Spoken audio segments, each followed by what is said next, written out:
And Whitley's got the first down. Sitting inside the 45. Fighting Lions all the way down to the 42-yard line.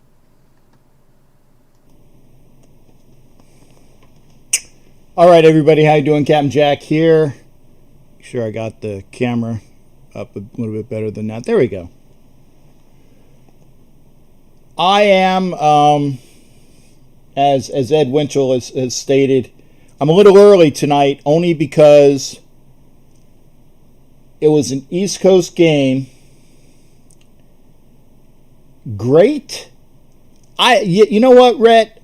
I want you to call in. I want to see a stat line because I'm sure you have it right off your fingers that you can look up. But I definitely want to hear from Redicus tonight.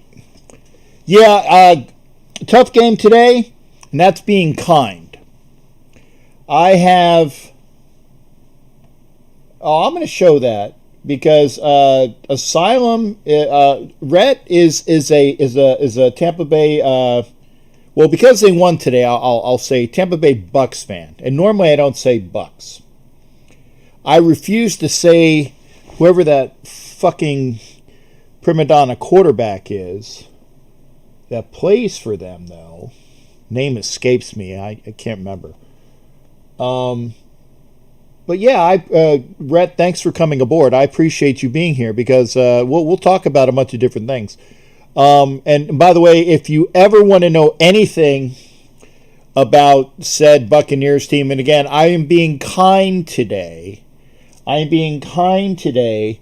Because the only good thing that they did today was that they beat an AFC West opponent, but that AFC West opponent sucks. So I'm not really impressed. Impressed. And AJ, I'm going to not disagree with you, but I'm going to say, and I want some people to let fucking Homer know, because Homer thinks that I denigrate our quarterback, who I called Derek Fumbles Carr. Okay. So you're in the live chat. Okay, well, thanks, Rhett. I appreciate you being here. Rhett, Rhett is subscribed, and that is good. I believe Rhett's subscribed to this channel, which is cool. But there's really, it's upsetting because what are we going to talk about for 3 hours? Well, we got a lot to talk about. And Rhett's going to be chiming in on the line. Because again, I appreciate him being here at the bar. Valerie, I love you, sweetheart. I love you. Please come over to YouTube.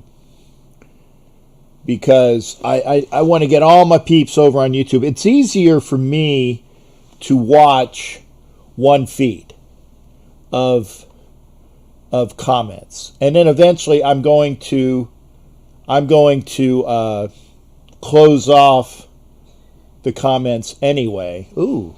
What the fuck just happened?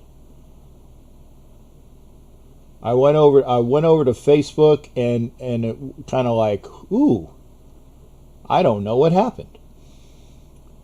So again, see that this is why I say if you can come over, subscribe. Whoa, and fucking A, god damn, subscribe to this channel. Fuck, which is cool. Fuck. But there's really, God, it's upsetting because stop it. I'm going to talk about. Well, we got. There it is. Fuck. I don't know if you heard that.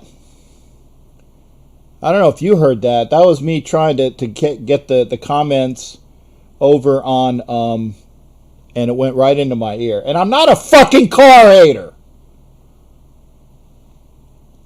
I am not a fucking car hater. I know a lot of people who are car haters. Far fucking from it. But I tell you what, a quarterback that is in his fifth fucking year, if not more, what is this? This is his fifth year, right? This is his fifth year. And any quarterback Yeah, Rhett, I know about StreamYard. I do that. I do that with my other broadcasts. Yeah, Rhett, I have StreamYard for my one-on-one broadcasts. So I actually run both. I run OBS and I run StreamYard. But thank you. And I'm ready to be on. And since I have a Buck show coming up, I'm having Big Nasty on my show, and I will be on your show if you want me on your show, because I know you'll have one on your channel as well. And obviously, I appreciate you being here. And again, Rhett's really good people. Has really shitty tastes in football teams, but is a really good person.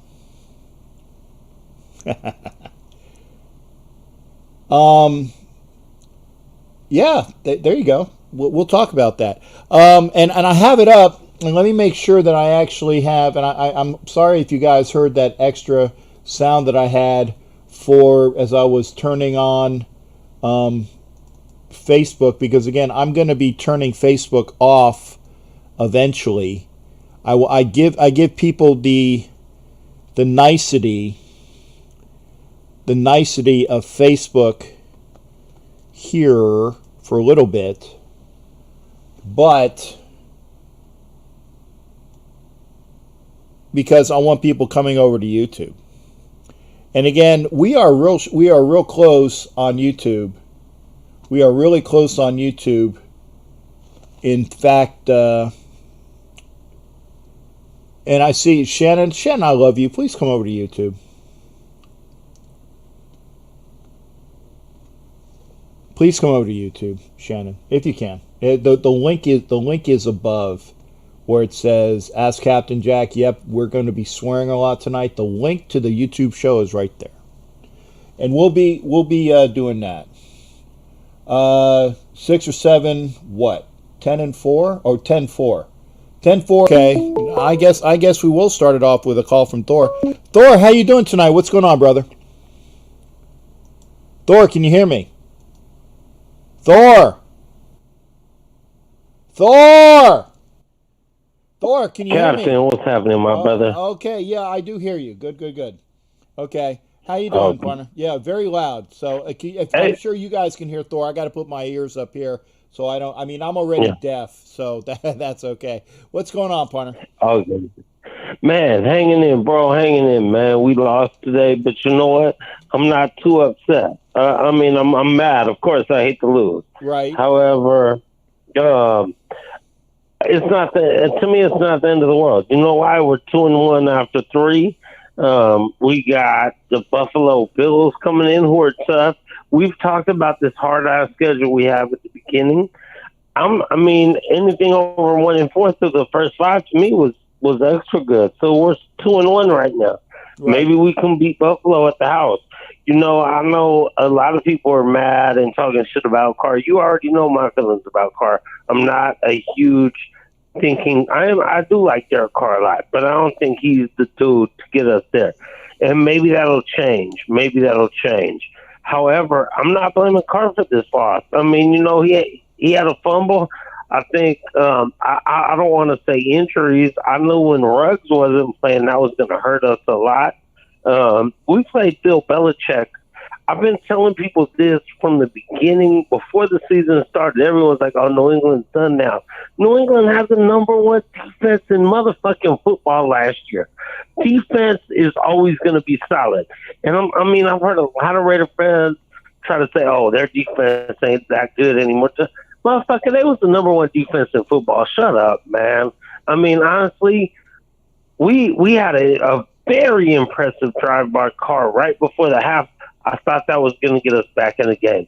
Hey, that missed field goal fucking hurt us so bad. I mean, I'm sitting here watching, and I could see the look on the player's face like that just crumbled us. We were going to go from tying the game up to we're still down, and they got the ball with decent field position. To me, that was the biggest play of the game. I don't care. Momentum is such a big thing that's so intangible and hard to tell when it's there or not. But to me, that was obvious. It took it all away. But again, we're 2-1. We go home and we play the Bills. And you know what?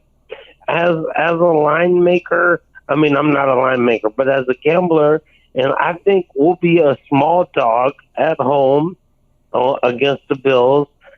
But a small dog's whatever. I mean, we were a decent sized dog against the Saints, and we beat them at home. So I think, man, if we beat the Bills, things are all like, it's the NFL. When have we seen? I've never seen it. I wasn't alive for the Miami Dolphins undefeated season. You know what I'm saying? I saw the Patriots go undefeated and losing the Super Bowl. Thank God that the New York Giants did that for us. But I mean, we just got to realize we lost today. We went to New England. Do you know how hard it is to go to New England? I was hella pissed I couldn't go out there, but right now I'm a little bit happy that I couldn't, because I'd have been out there talking hella shit. People would have been talking so much shit back to me. So it is what it is, man. We have to appreciate this team for what it is, and we have to learn to build on what we've done so far. Right. Let's be real. Right, and I tell you what, and I will say thank you there, Cher. Thank you, Shannon, for coming over. Thank you, everybody, for being here, and obviously Thor, thank you for being here. And like I said, we got Redicus here, who's a really big, and I will say that he's a true Bucks fan, because there's a lot of sucking ear fans, but Rhett's a true Bucks fan, like my buddy is a true Patriots fan. And when they are fans and they're true, I will actually say the name of their team correctly. But the thing is that I'm not placing this all on Carr, but here's the big but. Yeah. And this is where I get really pissed off. And Homer basically told me, well, I got shit to do, interview over. And that's fine. Homer has to realize that, and I was trying to explain this to him, if you're Derek Carr and you are on your fucking 2-yard line and you're in the fucking end zone, you need to make sure you don't step into a fucking fumble situation. You put 2 hands on the fucking ball. You run. You get the fuck out of there.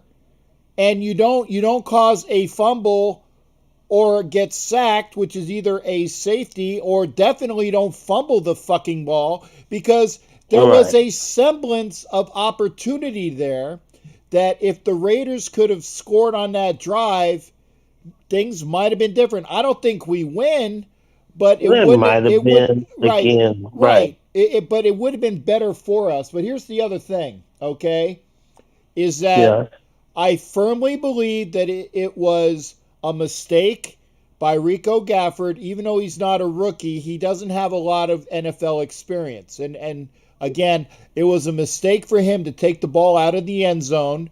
And then on that thing, on the same play, there was a block in the back by Booker, and we started off on the 6 fucking yard line. And when you start on the 6 fucking yard line, bad things normally happen when you're trying to get ahead.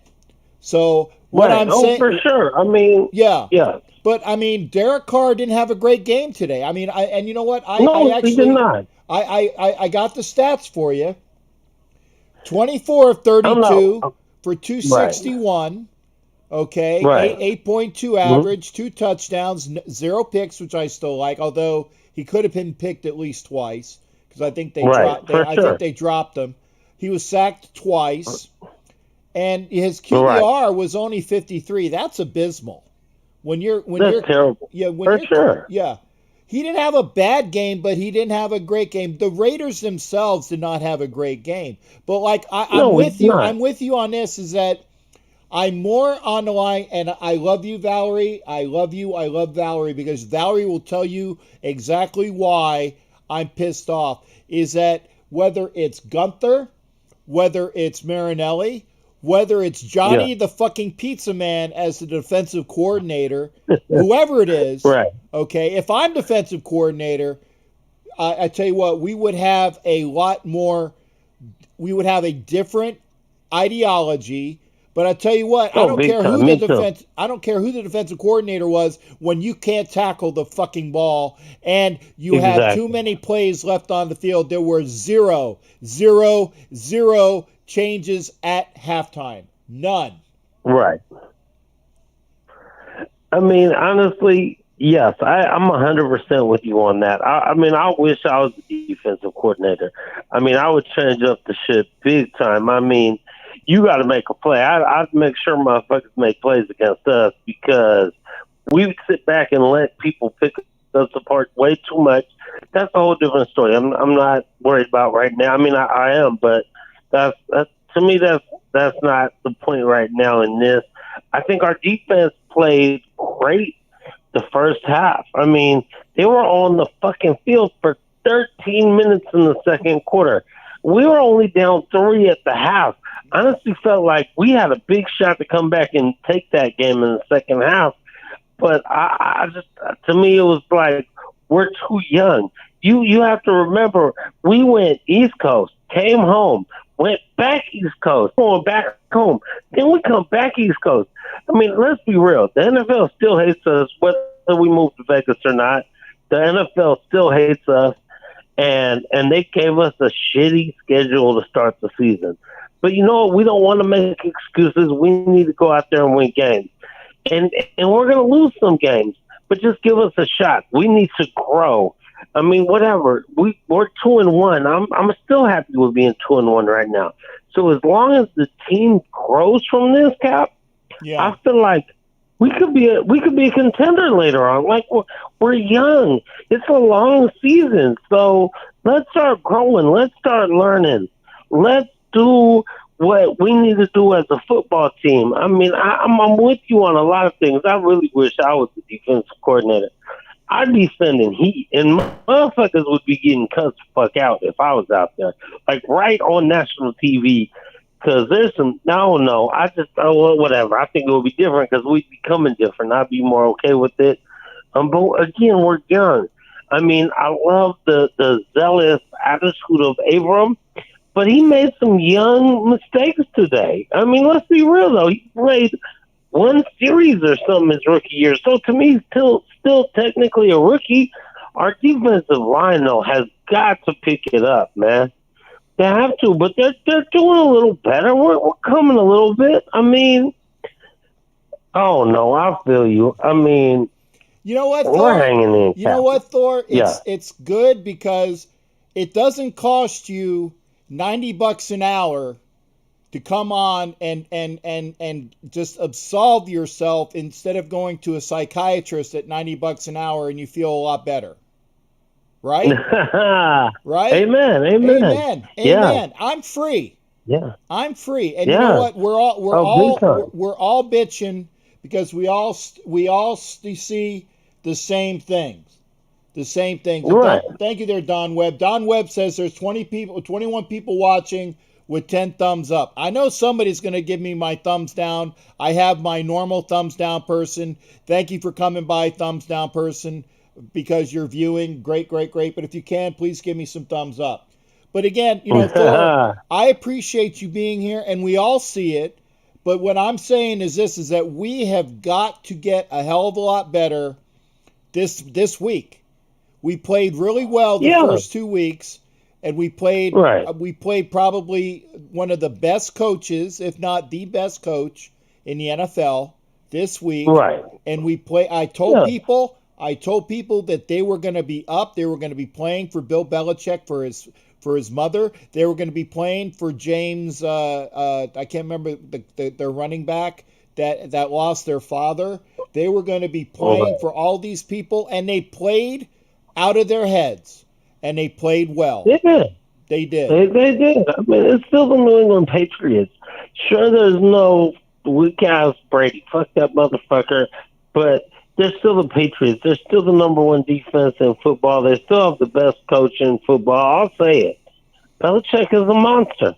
I mean, they took out Waller. They took out Waller. I don't even remember. I think he caught one ball. But they took him out. Aguilar played decent. I was shocked. Renfro had a decent day. Renfro had a great day. Yeah. Right, Great right. day. So I mean, there's certain things we're working on. I'm still. It's a long season. It's a long season, and right now, I mean, I'm not happy losing ever. I mean, I was pissed off and cussing everything out, and you still see I'm cussing everything out because I am a little pissed off at the loss. But I also know that it's a long season, and I feel like the team is okay. Like, it could be big. Sure, I really wanted to beat these motherfuckers down. However, it didn't happen. Yeah. I mean, you know what? Let's learn. As long as we learn from it, it's not like we're 0-3 right now. You know No. how No. many years we're 1-2 or 0-3, and after 6 we're 1-5 or some shit. Hey, Well, you know what? We're not like that right now. We got a shot. We still got a shot in this thing. you got So it. let's shake it off and motherfucker, we Raiders. Let's shake it off and keep your heads up. And I don't want to hear people crying and shit and be mad. Sure, that's fine. But Okay. we Raiders, and let's keep being Raiders. You know what I'm saying, Cap? You got it, Thor. Hey, and thank you for For sure. calling in, brother. Always good hearing from you. You too, my brother. Have a good night. Go Raiders, You be baby. well. Let's turn it around next week. That's right. For Another sure. another game, another game, and I tell you what, 3-1 is better than 2-2. Amen. Let's do it. Let's go ahead and win at the house next week for sure. That's All right. right, brother. All right. Take care, brother. Amen. Right. All right. I was Raider Thor. Always good hearing from Thor. And yeah, we got an extra hour tonight because I normally come on at 9, but I wanted to get a little extra hour tonight because I wanted to see who wanted to talk about this game, because I tell you, there's a lot to talk about. We all see it. And if you're there, and I tell you what, Eric says this as well. And by the way, thank you, everybody that's over here. Thank you for being here. If you can, we got 23 watching, which I appreciate. I hope that everybody that is here, I am hoping that you are a subscriber, because if you're a subscriber, you are on your way to winning a Marcus Allen helmet. Okay? So if you, and I got to say this, if you're on Facebook right now, and I've been on for half an hour, your free ride. If you're on Facebook, please come over to YouTube. I'm going to put it right here again. Okay? I'm going to go right on Facebook.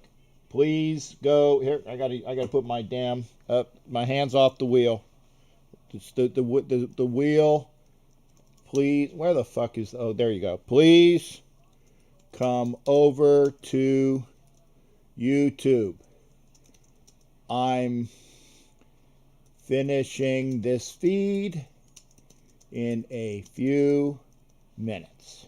There you go. If you're on Facebook, thank you for being here. There is a link. There is a link above where it says, and I will show you. It says, we're going to be swearing a lot tonight, and there's a link right underneath it. Tap on the link. Tap on the link. Go to YouTube. That's all I'm saying. Go to YouTube.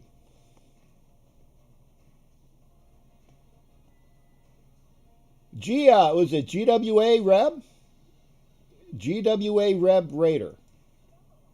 Am I saying that right? GWA Reb Raider? Maybe, maybe not.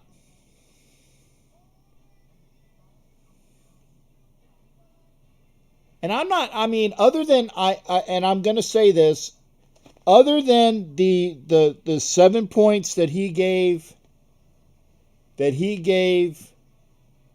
New England. How do you say that? G-Wareb or G-Wareb Raider. Call in. I want to hear from you, because I want to make sure I know how to say your name too. And thank you, Shannon, for being here, and thank you, Valerie, for being here. Thank you all I love all the ladies being here. I do. I love them all. Share this up. Okay, because I see Tim Cruz. Thank you. Dan Flores. Thank you for being here. And come on over. Guareb. Okay, Guareb Raider. Okay, thank you there, big guy. Guareb Raider. Okay, if you're on Facebook, I'm telling you, make sure that you are coming to YouTube, because in about 5 seconds, okay, I know that there's a little bit of a disconnect, so I'm going to let it run. There's a little bit of a disconnect. So if you are watching Facebook right now,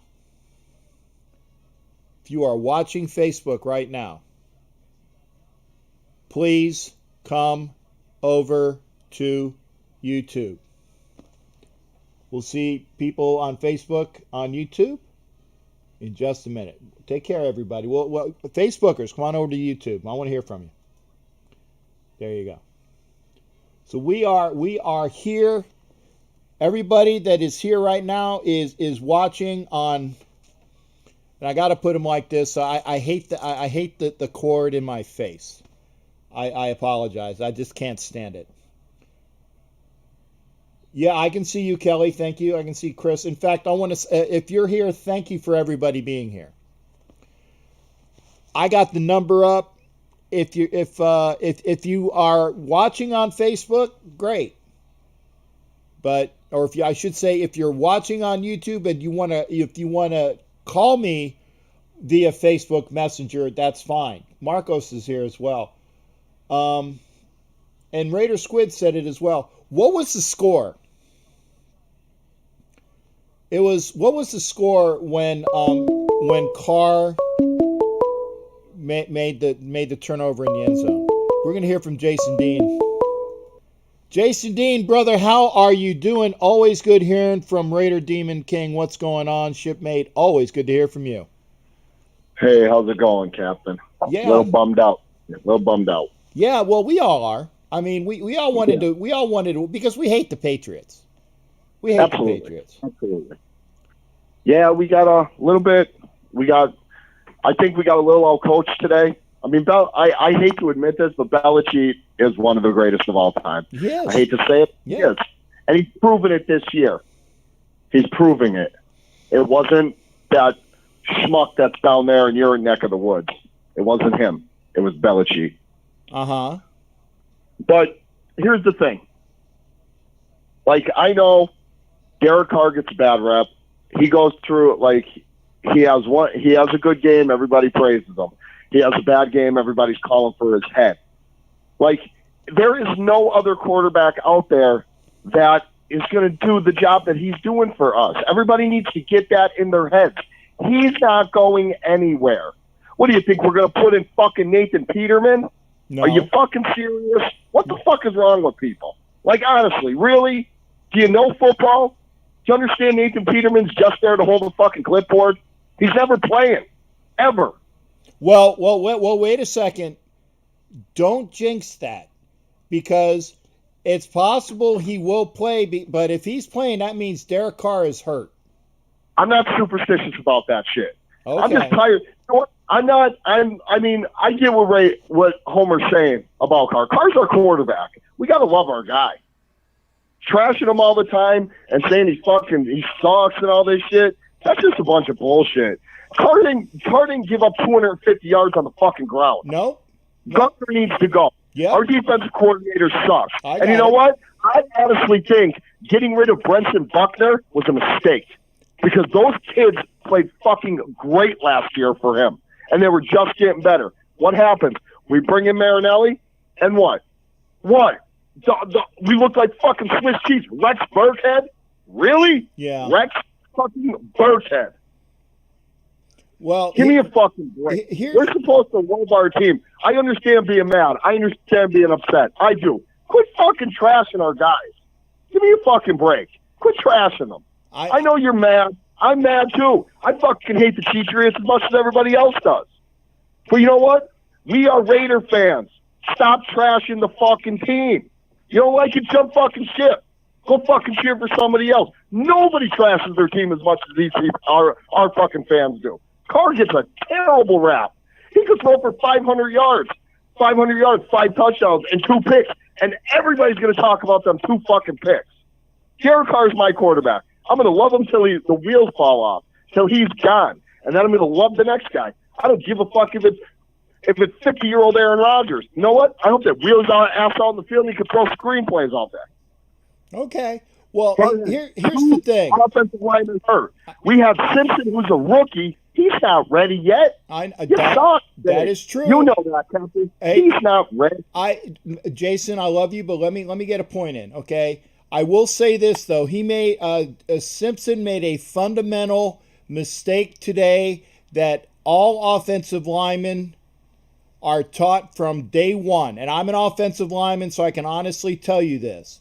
You are taught to block inside out. You block inside out. And Simpson went to the left when his man went to the left. And because of that, the defensive end came around his ass and went through the gap. Okay? Yep.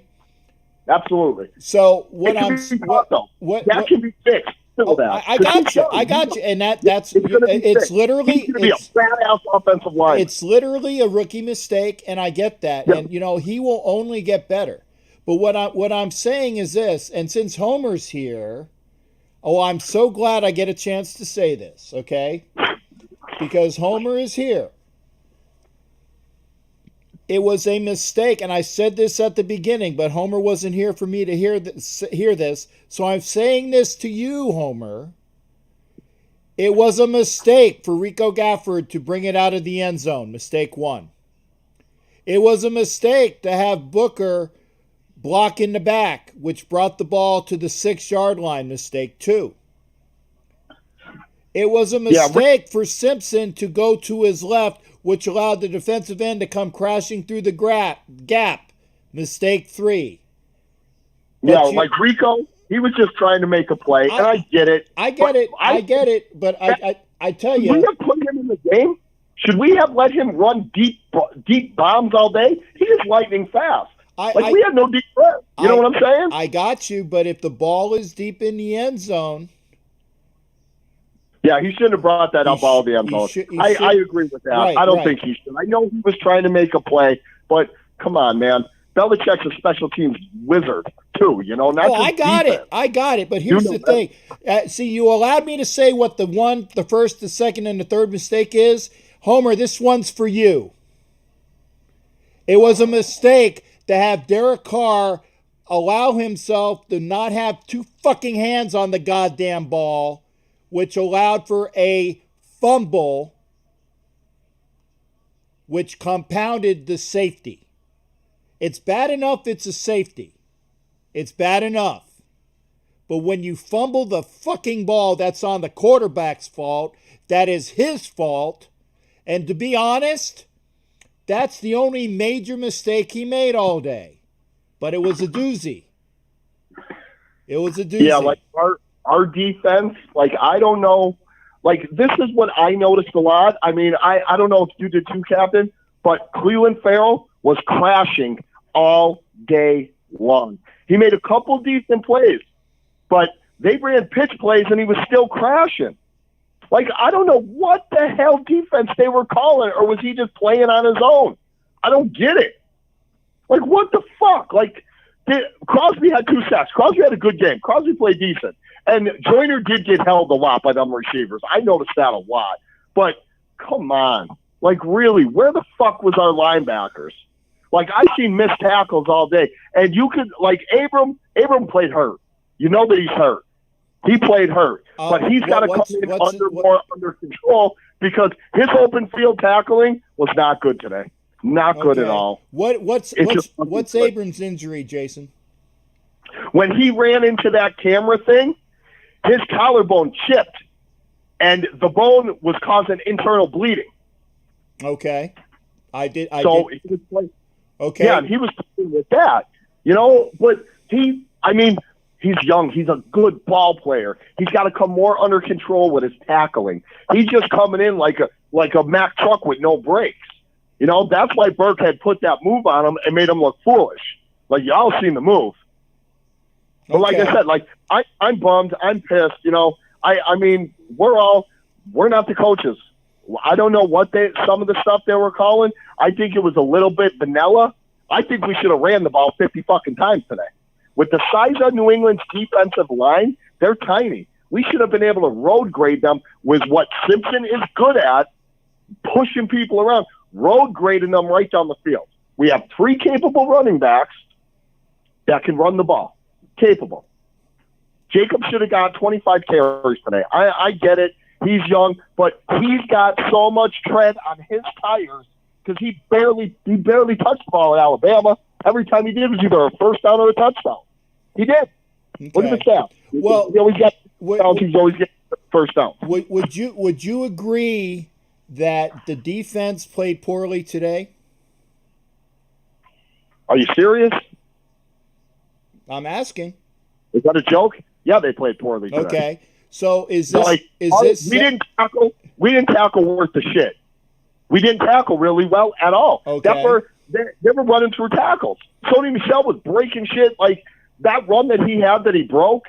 Like I don't know where McMillan was. He's supposed to be a really good run defender. I don't know where he was. Oh, is that actually Homer? I was mistaken. 54 is McMillan. It's not. It's not the dude that I said it was. Wilbur. Wilbur's 58. McMillan's 54. 54, and he was playing his first act, or I shouldn't say his first action, but he was playing his most activity today. Hey, Jason, I'm gonna wait. Sorry. Oh crap! Caller, if you were calling in, I accidentally hit you off. So caller, call back. Jason, you're here for a little bit more. But here okay, yeah, we over pursued a lot today too. You notice that? You can see we're like the kids. Our defense is young. We got kids, and they're like a bunch of little kids running around like out of control. We got to pull it together. We're gonna be okay. Remember, everybody, we are 2-1. We are not 0-3. I posted this shit. Yeah, we're not 0-3. Stop fucking trashing the team like we're the worst fucking team in the league. Yeah, I was gonna say, and that. Tired of them. Hey, Jason, I'm gonna go, Captain. Raider Nation for life. I love you. I'll see you in the chat room. All right, thanks again, brother. Stay in the chat room. I want to hear from you. And Hot Neil, how you doing, brother? What's going on? Hot Neil. Hot Neil. Hot Neil. Hot Neil. Okay, Hot Neil got a call back. Folks, there's sometimes when there's a caller on and a caller needs to be out, okay, it doesn't work. I apologize. There we go. Hot Neil, are you here? Captain. Yeah, I'm here. What's going on? Just a little bit mad about the game today, but it was going to happen. Yeah. Like you said, you said it. We were afraid of the Patriots. We got bombed, so we're okay. Yeah, I mean, remember this is our 3rd week. It's not like it's like our 10th or 11th week. Okay. Yeah. They said 60% today. And I tell you what, though, and this is one thing that you guys have to remember as well, is that normally there's 4 preseason games, and this was game 3 of the regular season. So I'm hoping that the defense will learn how to tackle a hell of a lot better in the next 2 games, because then we get the bye week. So I'm thinking we got the Bills and the Chiefs, and they better learn how to tackle, because if they don't, we're going to be 2-3. Right, because you got to figure out, like I was telling my friends, we were watching it today at his house. This is just 3rd week, okay? We're not that endangered that much. We just got to work like Jason said, defense and offense, and try to get the tackles right. Yeah, yeah, That's the only thing we have to get. yeah.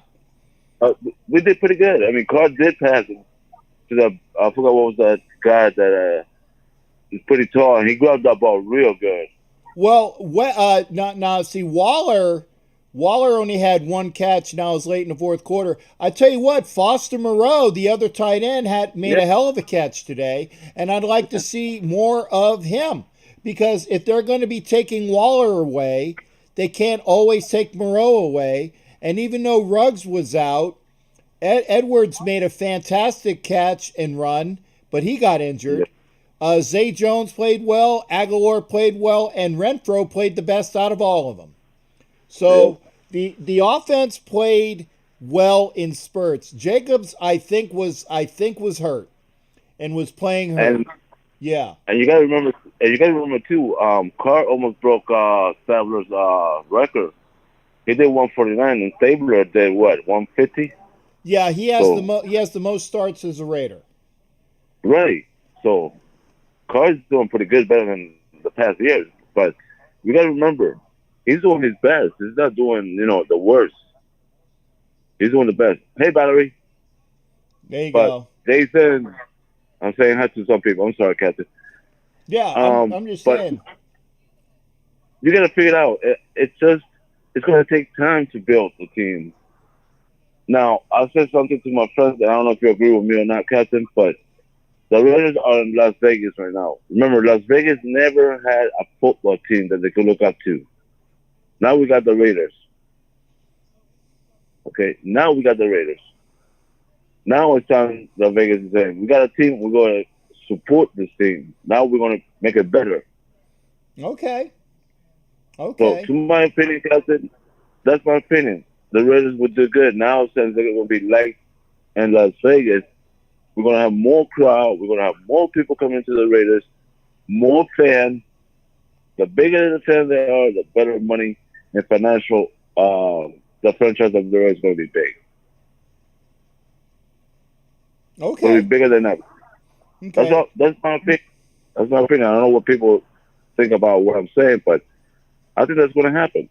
Okay. Well, I wanted to tell you, like I said, as long as the Raiders don't lose any more, you're still in contention for your helmet. Yeah, I know. I'm crossing my fingers. Every finger in my hand has been crossed. Okay. Well, I wanted to make sure. And again, folks, if you are watching and you're not subscribed, please do, because I only need, like I said, I need a few more, and let the videos run, let them run, because I need a few more hours too.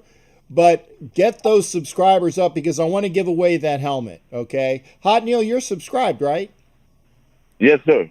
Okay, I need. Should be on the system. Yeah, I was gonna I should be say. in the system. Yeah, I'll have to check your name, but I don't recall. Remember. Go ahead. Captain, remember it's under Dan Fleitas. Okay. Yeah, I'll see if it's under Dan. All right. So All right. what my final thought, Captain, for you to have another caller call you in.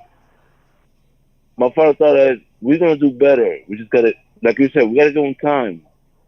We just gotta give them time for that to, put their knowledge up and go forward. That's what I'm saying. Let's just think positive. Let's just think for the best and let them go forward. Okay. Let's give them a little bit of time. Like you said to me, let's wait what Grumman has up his sleeves. And I told you, I'll give Grumman at least a year or two. We could do better. That's what I'm saying.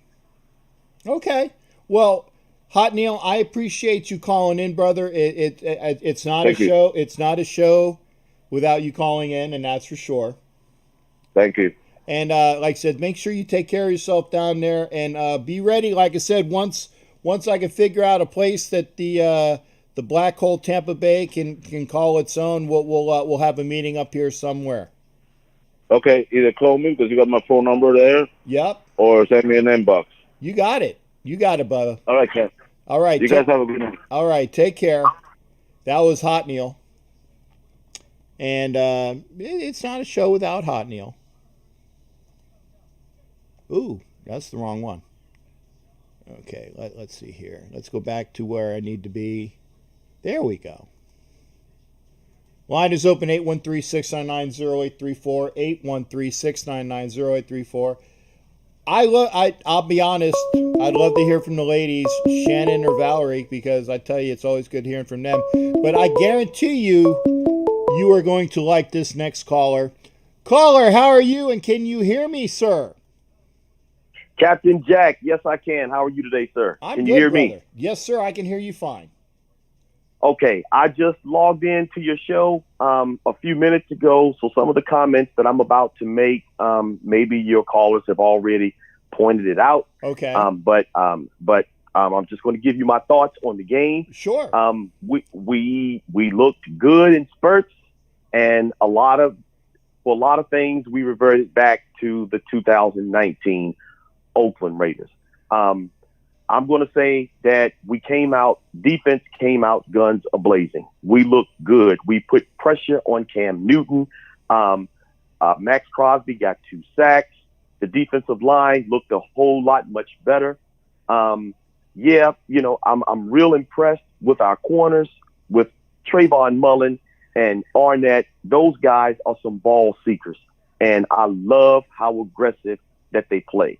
It was good to see Abrams get his first interception today. Yeah, that was nice. There were a few hits, a few tackles or whatever. He just got juked a few times. I'm going to chalk that up as being okay. You know what? He can easily work on that. Not going to hold that against him too much, because the first game of the season he got 13 tackles, no problem. Right. But at one point, Captain, during the game, and this was during the second quarter, toward the end of the second quarter, they had flashed up the time of possession for both teams. New England had 11 minutes and some change. The Raiders only had 2 minutes and some change. And I'm like, if this keeps up, we're going to end up losing this game, and the defense is going to eventually get tired. The defense that came out of guns a-blazing is going to get tired. Second half started, Captain.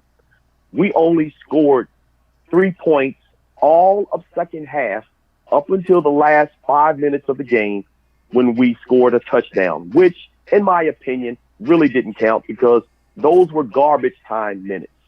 Now, my thing is that we all know Carr didn't throw any interceptions. He had 2 fumbles, and so did Josh Jacobs. And Josh Jacobs, I think this is probably his first time fumbling, in dating back to last season. It's been a long time since he's fumbled. I played running back. It's going to happen occasionally. Derek Carr's first fumble, not going to hold that against him. I'm going to hold that mainly against the offensive tackle, who couldn't hold off his man long enough. Derek Carr was just in the pocket. He was about to make a pass, and he got his arm hit. It happens to the best of them. I'm not going to fault Carr for that one. But that second one was totally inexcusable. Mm-hmm. And the thing of it is, Captain, is that you know that you are in the end zone. Thank you. Try to make something happen with your feet when you feel the pressure. Try to make something happen with your feet, even if it's 2 or 3 yards. Just don't stand there and acquiesce to the sack and take it. And the thing is, you made an attempt to protect the ball. Remember, they initially called it a safety. But even in your attempt to protect the ball, you still fumbled it, and you gave them 6 points. One of the things that I noticed is that we all know that Bill Belichick is a genius. Mm-hmm. And we all know that the NFL is a copycat league.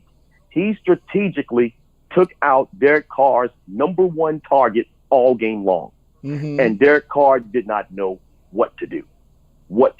So all I'm saying is that everybody knows, remember, the first 2 weeks of the season, the Raiders are the hot topic. Waller is the hot topic. So now that defensive teams, whenever they go up against us, they're going to think, you know what, if we can take Waller out the game, Carr is not as an efficient quarterback if his number 1 target is out.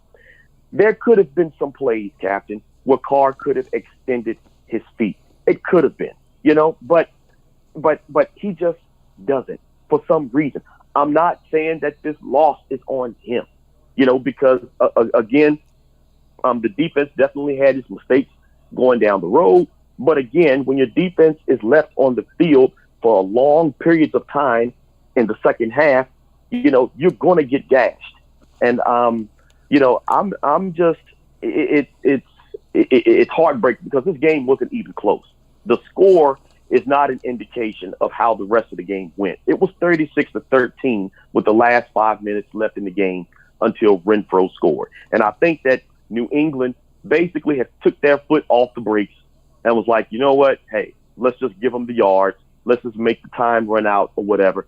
And therefore, Carr's stats was padded. So a lot of people, when they see Carr's stats at the game, of the game, and they look at the score, they're going to say, well, Derek Carr didn't have a bad game. Well, yes, he did. He really did. But that was all I had to say, Captain. Just wanted to hear your thoughts on it. Well, you actually stated some of the things that I did, and obviously Homer accuses me of being a Carr hater. Homer, I like you a lot as a friend. I really do. But fuck you on that. Okay?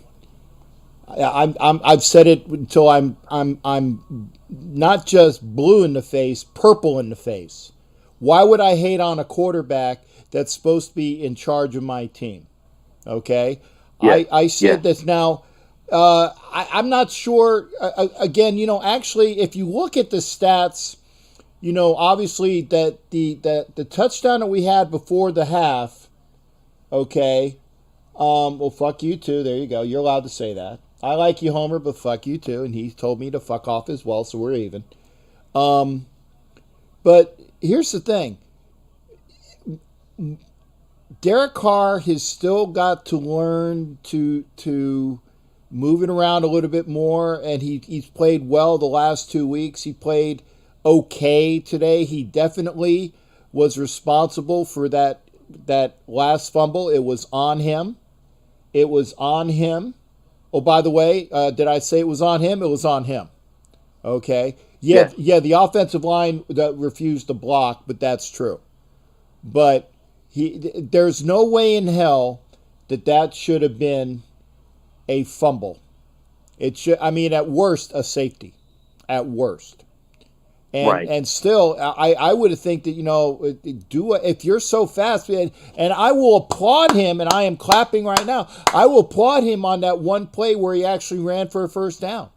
Because it was good. It's good to see that. Okay? It's good, yes. It's it's just the way it is. But here it is. Okay. Right, but you know what, Captain, and I want to say this, and actually I want to get off Derek Carr for a second. Okay. Because at some point you have to place the blame on John Gruden. If you know that half of your offensive line is out with injuries, but you still keep running the same basic vanilla plays, and based off of what we're told that Gruden runs a very complex offensive system. And my thing is, Captain, if the verbiage of his offensive plays are supposed to be so extensive and his offense is supposed to be so complex, then why is his play calling so predictable? My thing is, why couldn't we see a flea flicker? Where was the bubble sweeps? Where were those plays to keep New England's defense on its heels instead of running Josh Jacobs left, Josh Jacobs right, Josh Jacobs up the middle, drop back to pass. Okay, Waller's not open. Then we're going to continue to throw the short, the intermediate passes. At some point, yes, we can talk about Carr not doing this, Carr not doing that, but at the end of the day, the ultimate responsibility goes on the freaking head coach, man. So when is John Gruden going to say, you know what? We got to do something different. Our offensive line is decimated. So maybe we got to pull out our plays, our dip into our bag of tricks and come up with some plays to keep the defenses off its heels. But if you're a defense and if you know that the Raiders have a statuesque quarterback and he's not going to run for shit, then you know what? They're not going to respect it. But if Derek Carr knew, you know what? Hey, if I run on this particular play, then the defensive backs will ease up off of their coverage because now they have to respect me as a running quarterback. If they ease up off of their coverage, then that's going to give my wide receivers, tight ends, running backs a little bit of space for me to possibly make a last-minute pass before I cross the line of scrimmage. I just don't see none of that shit. And, Captain, the thing is, it's a copycat league. We all think that Bill Belichick just set the blueprint.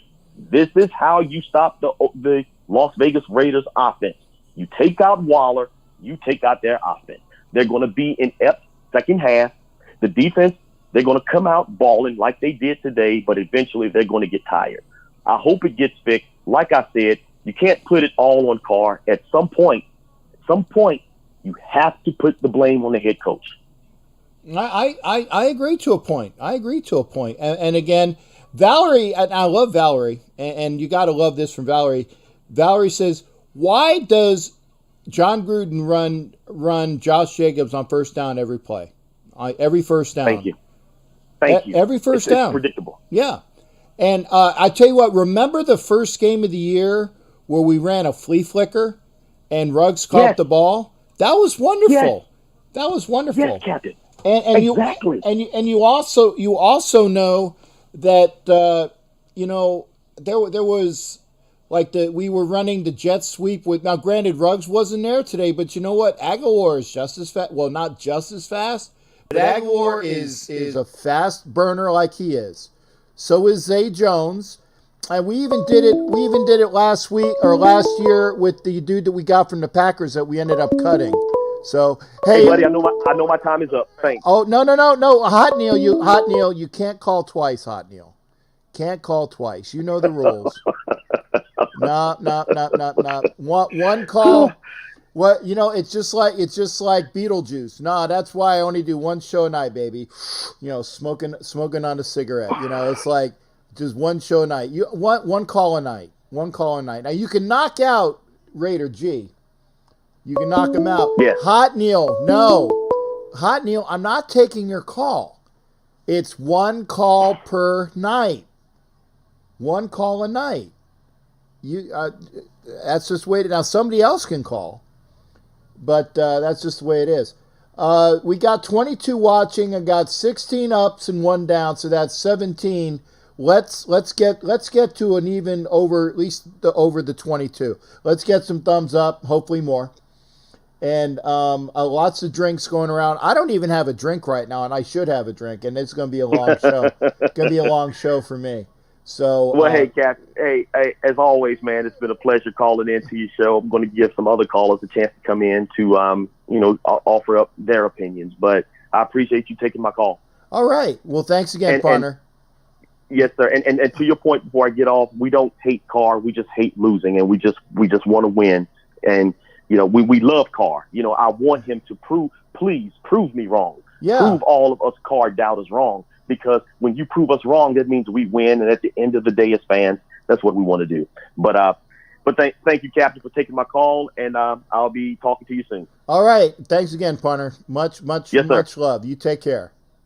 Okay, you too, sir. All Bye. right. That's Raider G calling in from the GA, because I know G's in Georgia.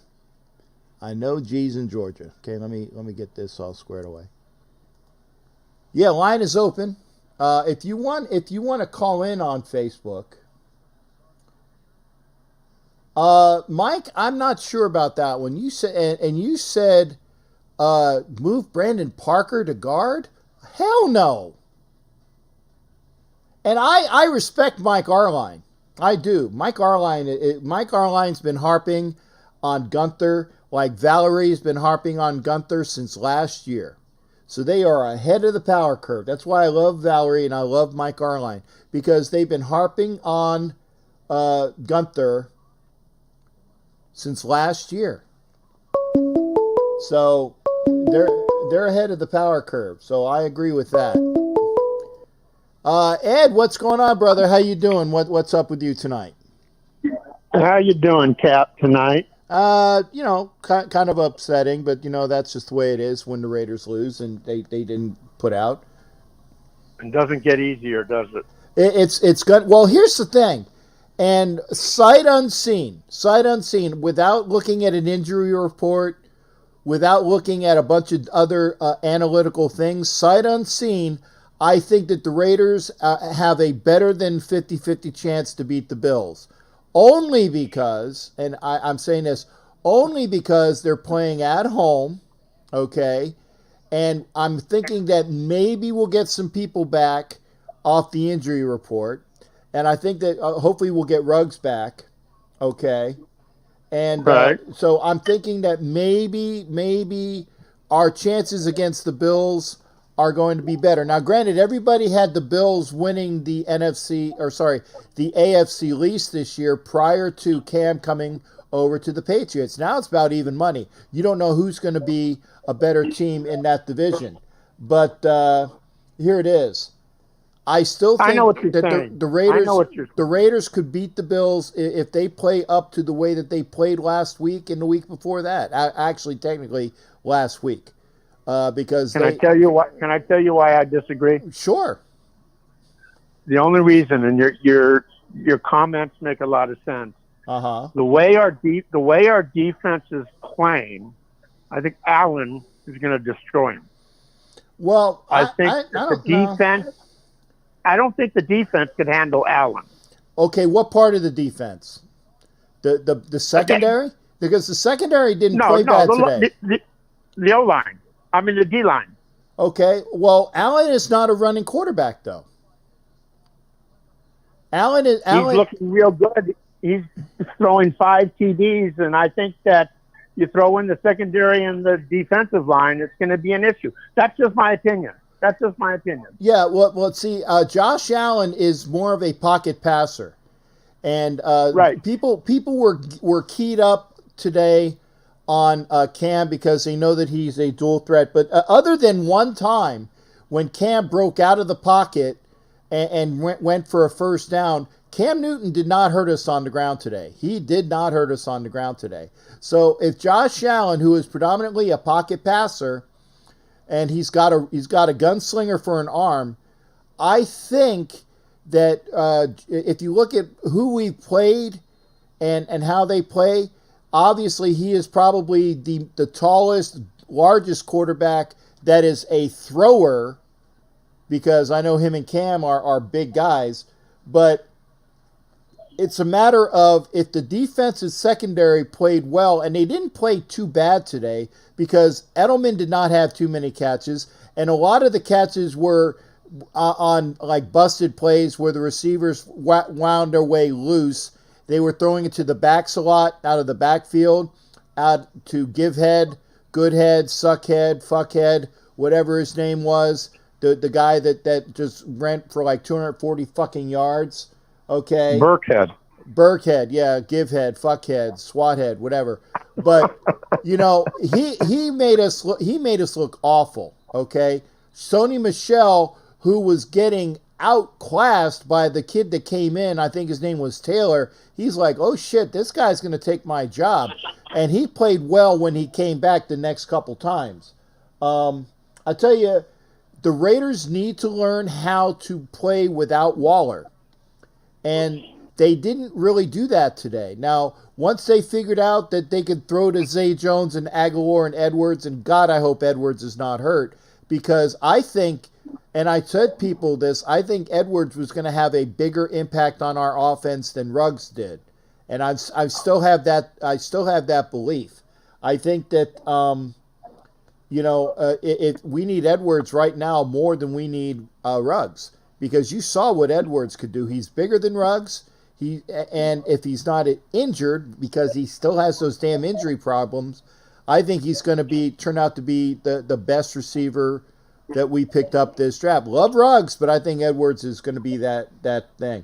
So you know who I think beat us today? Bill Belichick.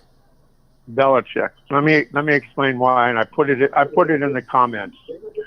Belichick is an incredible coach, which we all agree with, but he can make adjustments. Yeah, he makes adjustments. How do you think the Raiders had such a great first quarter and looked like shit the other 3 quarters? Because Belichick makes adjustments. The Raider problem is Gruden does not know how to make adjustments. Neither does the Raiders defensive coordinator or offensive coordinator. I cannot see any damn adjustments with the Raiders. Mm-hmm. Once we get there, we're going to be a lot more formidable than we are now. Right, but see, I even said that today when I was doing my. And by the way, folks, if you want to blame the loss on anybody, blame it on me, because I didn't start my game thread until well into like late first quarter, early second quarter. So the whole juju was gone. So that's why we lost today, because I wasn't commenting on Facebook like I normally do. There you go. It's blame it on me. Blame it on me. But yeah, Gruden got outcoached by Bill Belichick, who is a fantastic coach. Gunther gets outcoached by the friggin' mailman. Okay. And that's either M-A-I-L or M-A-L-E. You know, the guy in Vegas that's, like a Chippendale dancer. I don't care what mail it is, whether it's mail you get postage-wise or mail with a fucking cock and balls in your face. That guy is going to outcoach Paul Gunther, and he sucks. Now, I want to see Marinelli in there. I want to see what the changes are. But here's the thing. Whether Marinelli was our defensive coordinator today, they just didn't tackle. So whoever is the defensive coordinator today is pretty much immaterial, because the guys did not tackle. And that's on the individuals, not the coaches. I agree. So good point. Yeah. Good point. Well, I'm hoping for a good result next Sunday. Yep. I think, just like you said, I think we go could. 50-50. Yeah, I think we can. I think that, like I said, the Raiders got embarrassed today, and they know they got embarrassed today. I want to see them, how they play after a bounce back. I want to see them play after a bounce back. And we'll see what happens. But, we got to be all-ins on this. And hopefully, okay, I got to put all these things up there. I got to show them where I got. Better step up your game. Okay, I better step up. Yeah, I know. Yeah, Asylum's blaming me for the loss, so that's there. But we'll see that. Hey, Ed, again, let's see how much time we have. Oh, yep, you're up at 8 minutes. Give me another thought out the window, brother, because we'll get you up to 10. I've had people listen, I'm listening to your reading the comments, and everyone's saying Waller was open.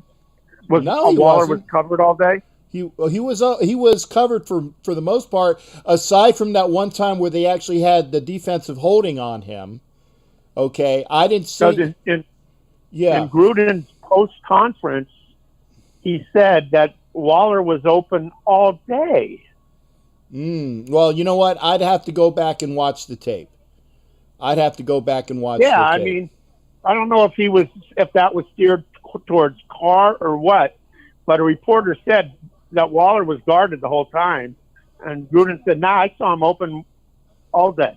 Well, so I think that's something we got to listen to. Right. Now, here's the other thing, and I don't remember if we got a field goal or a touchdown. Remember when Waller was open in the end zone and McCourty tipped the ball? I don't know whether we got a touchdown or a field goal out of that, but Waller was open there. Waller was open for a couple different times, but he was covered a lot.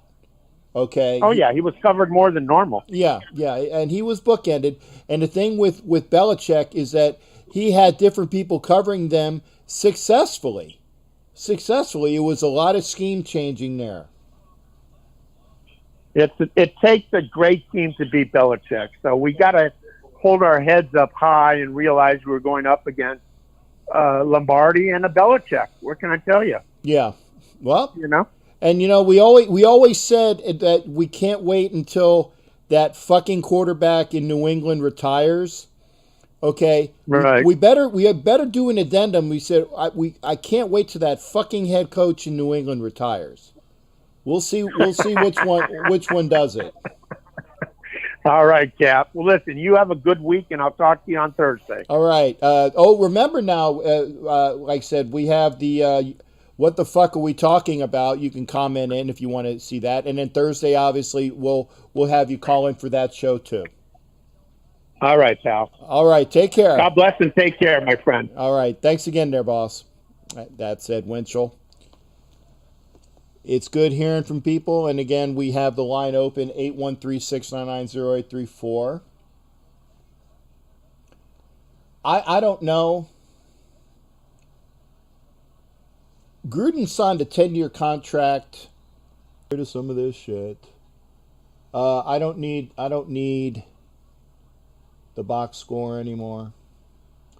I don't need Facebook on anymore. If get rid of this shit. God damn. I'm trying to get rid of this shit. Won't let it go. Oh, yeah. No, don't save changes. Okay. Okay, I got rid of everything that I could.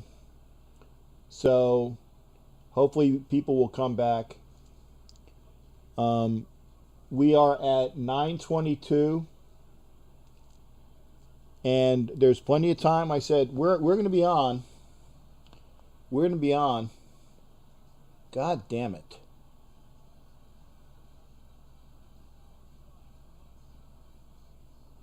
Okay.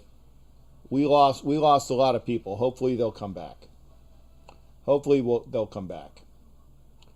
I'll let it go up.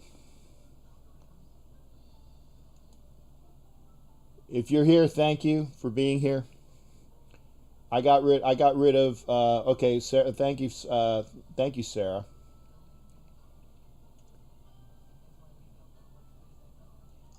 We're all bitching, and we're rightly so. We're all bitching because we're mad at we lost. Valerie, thank you for coming back, honey. I love Valerie. Love Valerie, love Shannon. I love the ladies because it trust me, anybody that can live through my swearing like I'm on the Tourette's. I definitely have a lot of respect for. Jerry White, thanks for coming back. Marcos, thanks for coming back. Jason Dean, appreciate you still being here. Thor, still here. And again, it does. The loss does sucks. I was a salty dickhead. I agree. But I think that my thoughts were cognizant of how I felt. And thank you, Sarah. Do we insert Andre James at guard? No, I don't think so. Although, if because that's why we picked up Omame at guard. Omame. Hey, Kat, my wife's also here listening with her name is Sarah. Okay. Oh, okay. Well, hello. Also, other Sarah Guzman. Thank you. So it's good. We're all here. Appreciate you seeing that. Put the word out. We're here every, like I said, I'm here a lot. I am off on Mondays for my shows, but if there's somebody I can interview, I'll be more than happy to interview them Monday. Now I will say this: the normal Thursday show will not be on this Thursday. I will be gainfully employed doing something else, but I will move the Thursday show to Friday. So please remember, if you're looking for me Thursday and you're here, and we have a lot of the people that are normally here, please remember the Thursday show will be on Friday. I will make announcements all week. The Thursday show will be on Friday because Thursday, October 1st and Thursday, October 15th, I will not be able to do the show. That's just the way it is. Simpson is not ready. I agree. That's why I said I would have liked to have seen Omame at guard today because the guy is a veteran, and I think that okay, and Shannon lost us on the okay. Well, Shannon lost me. Gosh darn it. but there it is.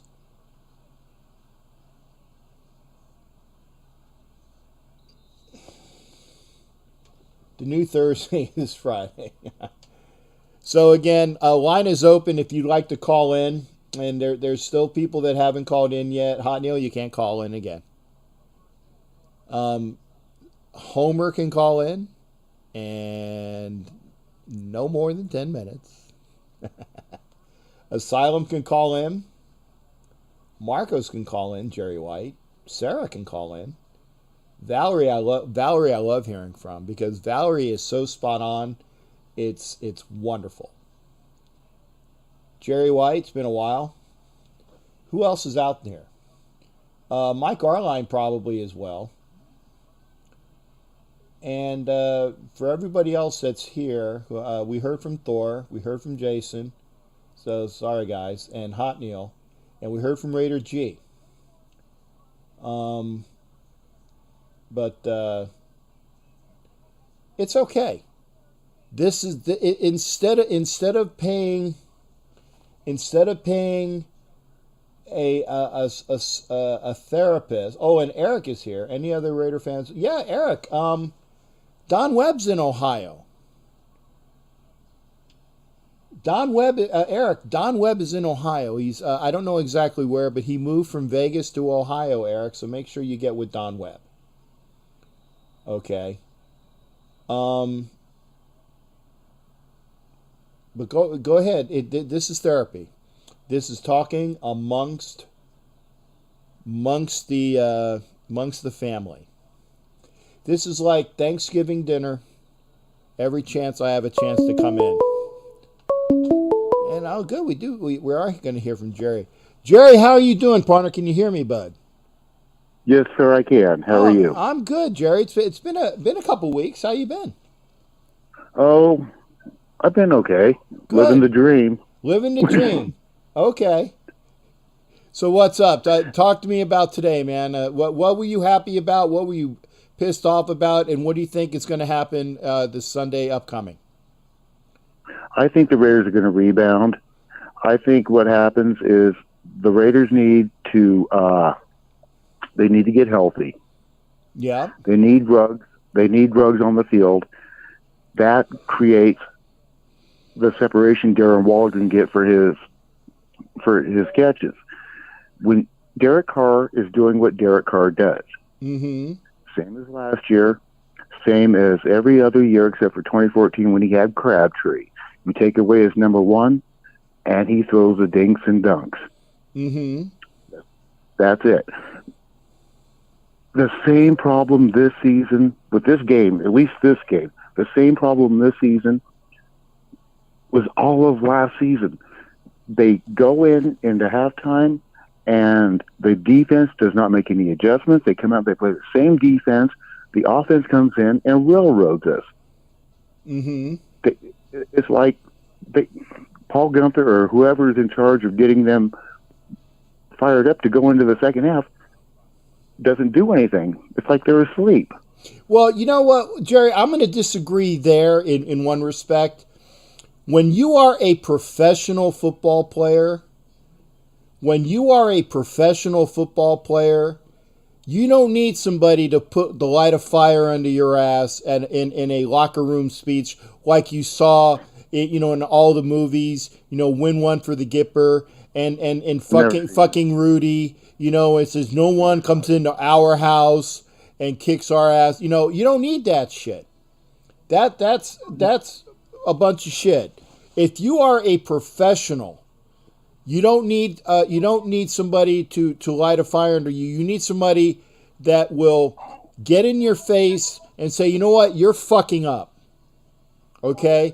And that guy got by you. Do something about it. Okay? And it should be done kind of on the individual where like the position coaches, when the offensive line coaches go with their guys in their groups and say, this is what we need to do.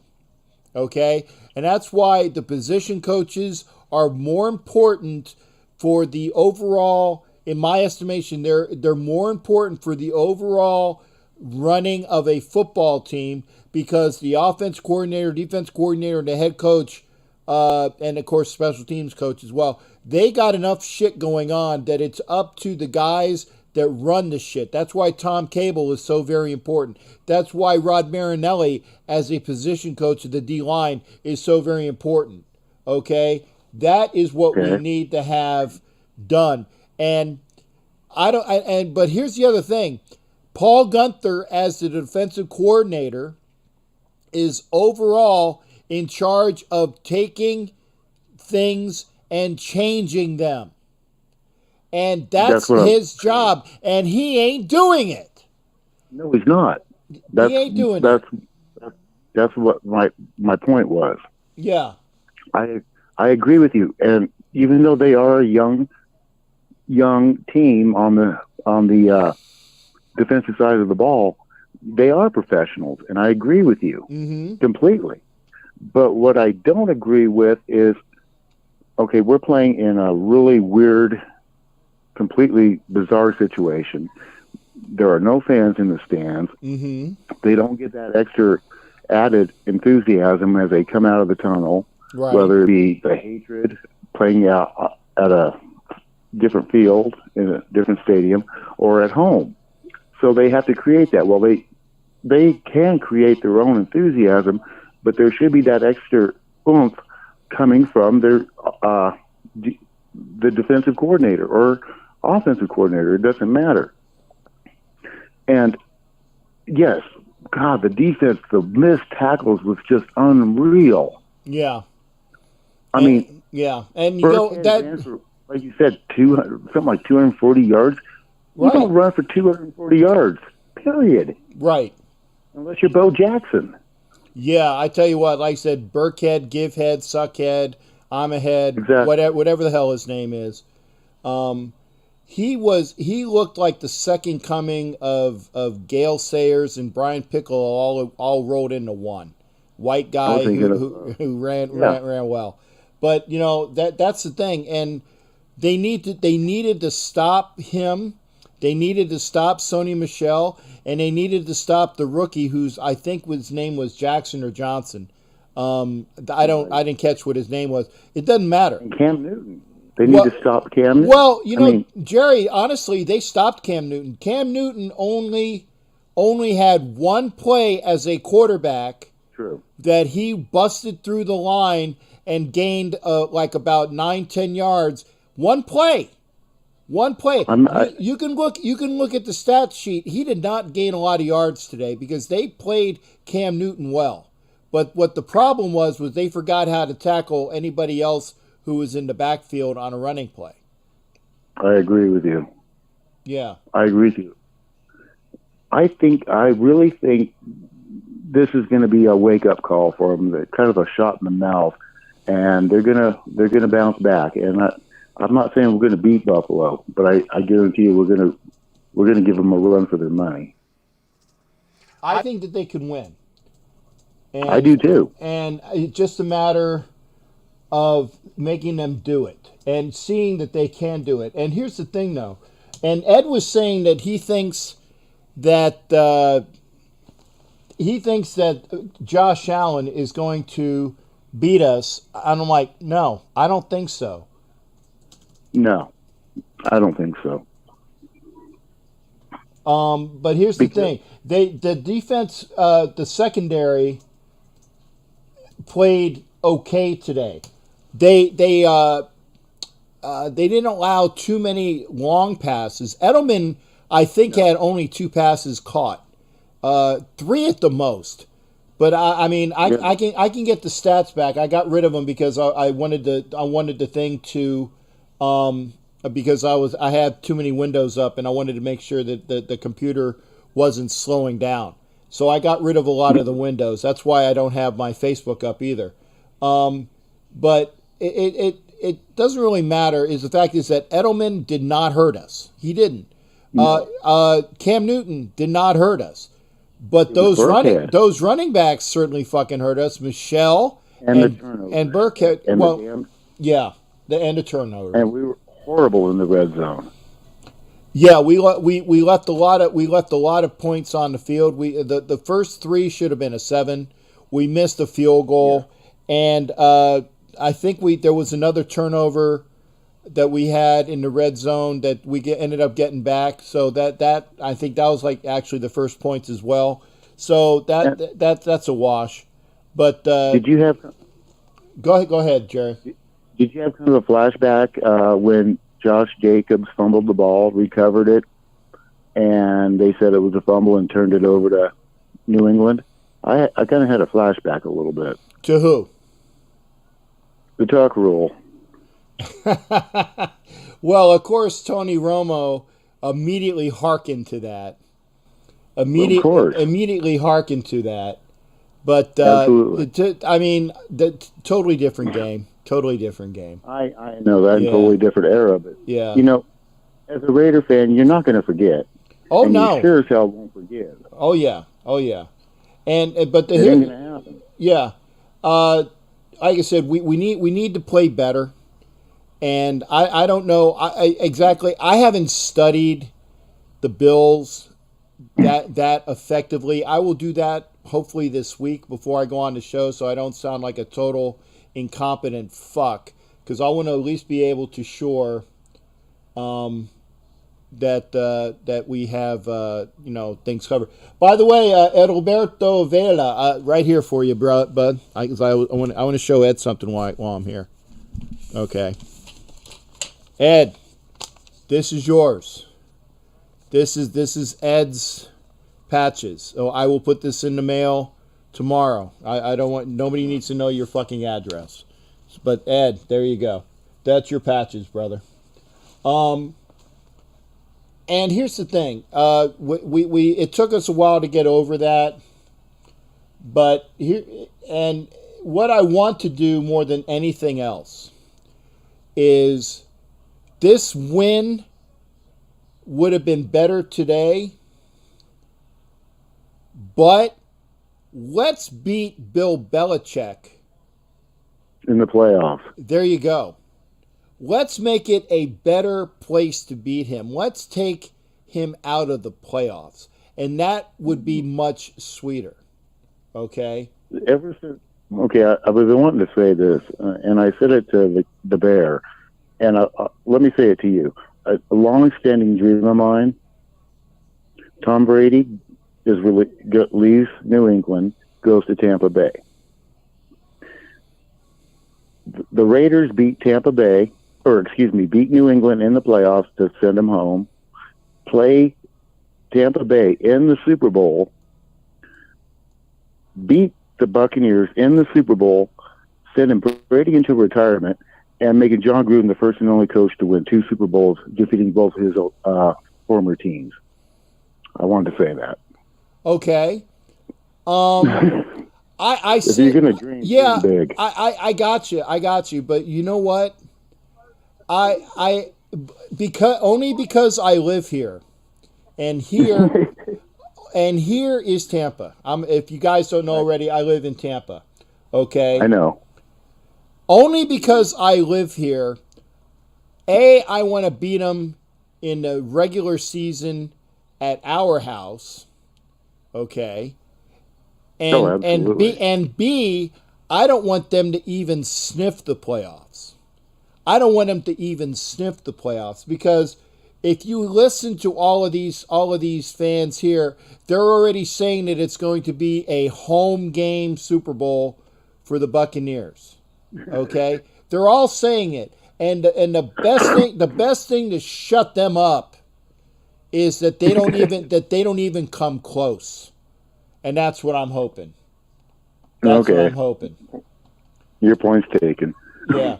So that's. So I kind of like my dream too. Well, I do, but as long as we win this time. Hey, Jerry, thank you for calling in, brother. You know, I said I appreciate you always hanging out in the comment line. Like I said, find somebody else. Let's get some more subscribers in here so we can get some more calls from other people as well. Not that I love hearing from all of the regulars, but I want to hear from other people as well. Okay, I'll see what I can do. You got it, brother. Hey, you take care of yourself out there, Jer. You too. Thank you. All right. Be well. Goodbye. Good night. That's Jerry White. Really good guy. I think was it a year ago? that I was gonna take Jerry White. I was sending him my I was sending him my one of my preseason games. Has it been a while? It's been a while. But unfortunately, he couldn't go, which was a bummer because Jerry's really good people. Facebook Messenger is up. Disregard that. Disregard that. I only because let me get rid of that. Yeah, because I don't want another. I don't want another. I don't want another window up that I have to worry about. I just want to make sure I'm concentrating on what we have here. Let's hear from our viewers. It says so right down there. Line is open 813-699-0834, 813-699-0834. We're at 9:42, so we are actually, remember I started 8 o'clock ish. I haven't heard from Homer yet, so I know he's going to call in. Dollar to donut, I know he's calling in. Valerie, I always love hearing from. Shannon, if she can come in. Sarah as well. I love hearing from the gals. And Edalberto saw that I do have his patches ready. Again, if I still have a lot of patches, you know what? I'm gonna have so many patches. I definitely will have them for a long time. I don't see a run on Captain Jack patches. So, but I'll have them for you. And I'm showing this. I definitely hope Jason's right. Coming back next week, fire under our asses with a fucking win. I hope so. Because I will say this as well. A lot of the folks that are in the elite super fan, I know, Jason, I know. Only because I want other people to call in. I want other people to call in. Last game, 2018, Oakland versus I will never. Yeah, there you go. Valerie, Shannon, Sarah, if she's still here. Edwin's already called. Angela and Anna, Mama Moon. Edalberto can call in. Marcos can call in. Who else? Asylum, I haven't heard from again. Homer, I'm sure will call in. Shannon can definitely call in. Always glad that Shannon is here. Pam Newton was hell. Love it. Who else is there? Eric, yeah, that's right. And did we lose Don Webb? We might have lost Don Webb. But we'll get him back. Oh, and Mike Arline.